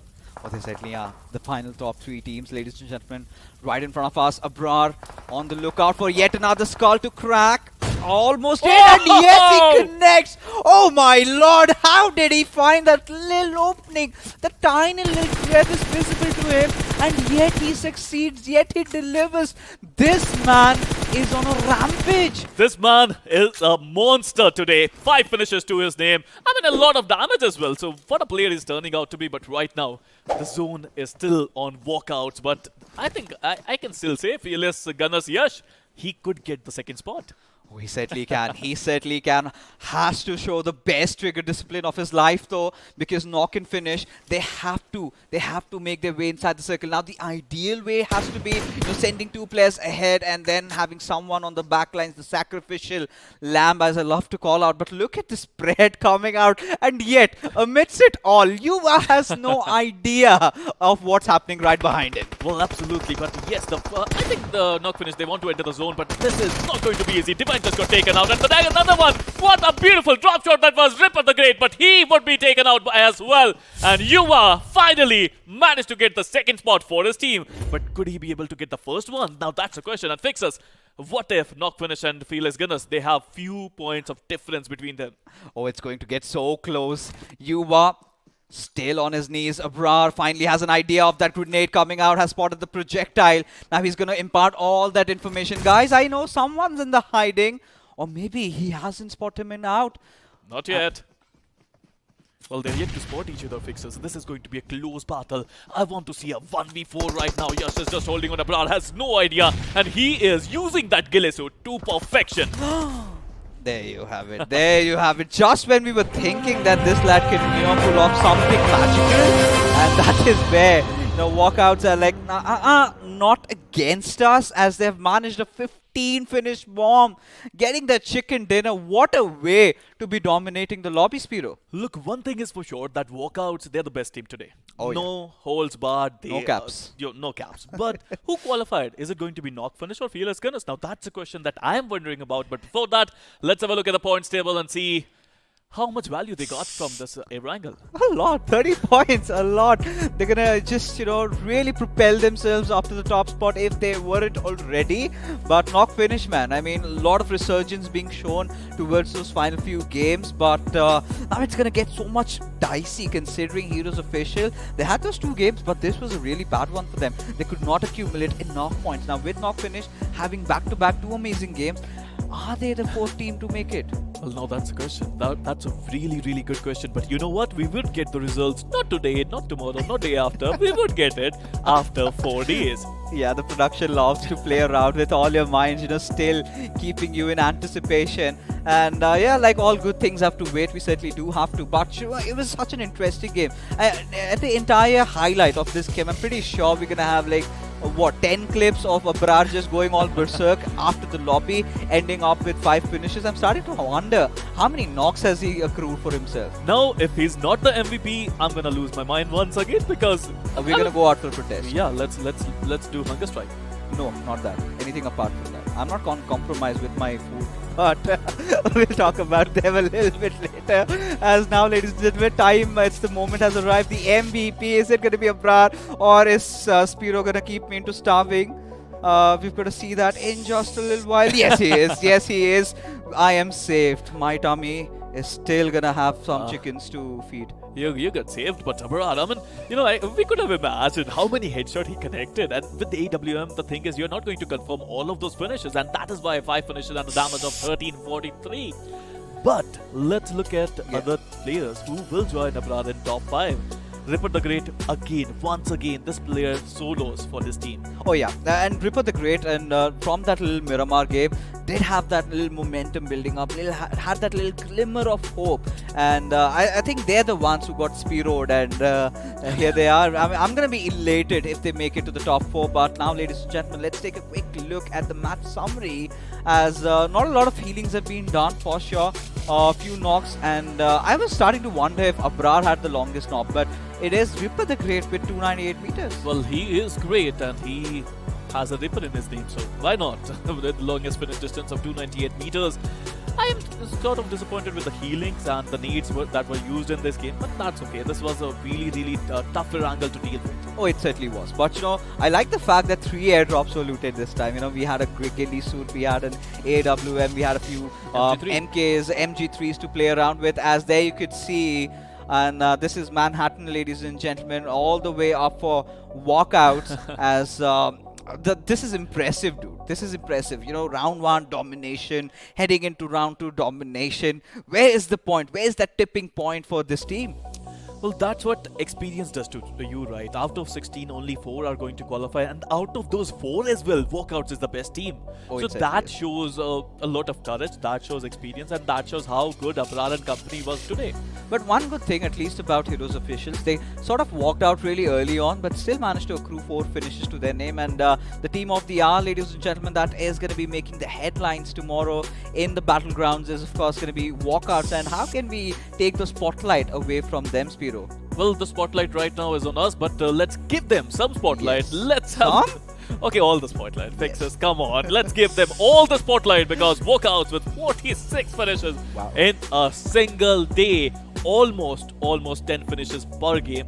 They missed out 4, to be honest. It's fine, but 10 finishes average almost. This is absolute ludicrous for what they've pulled out, and really little shy from that 10k damage bomb to be hit.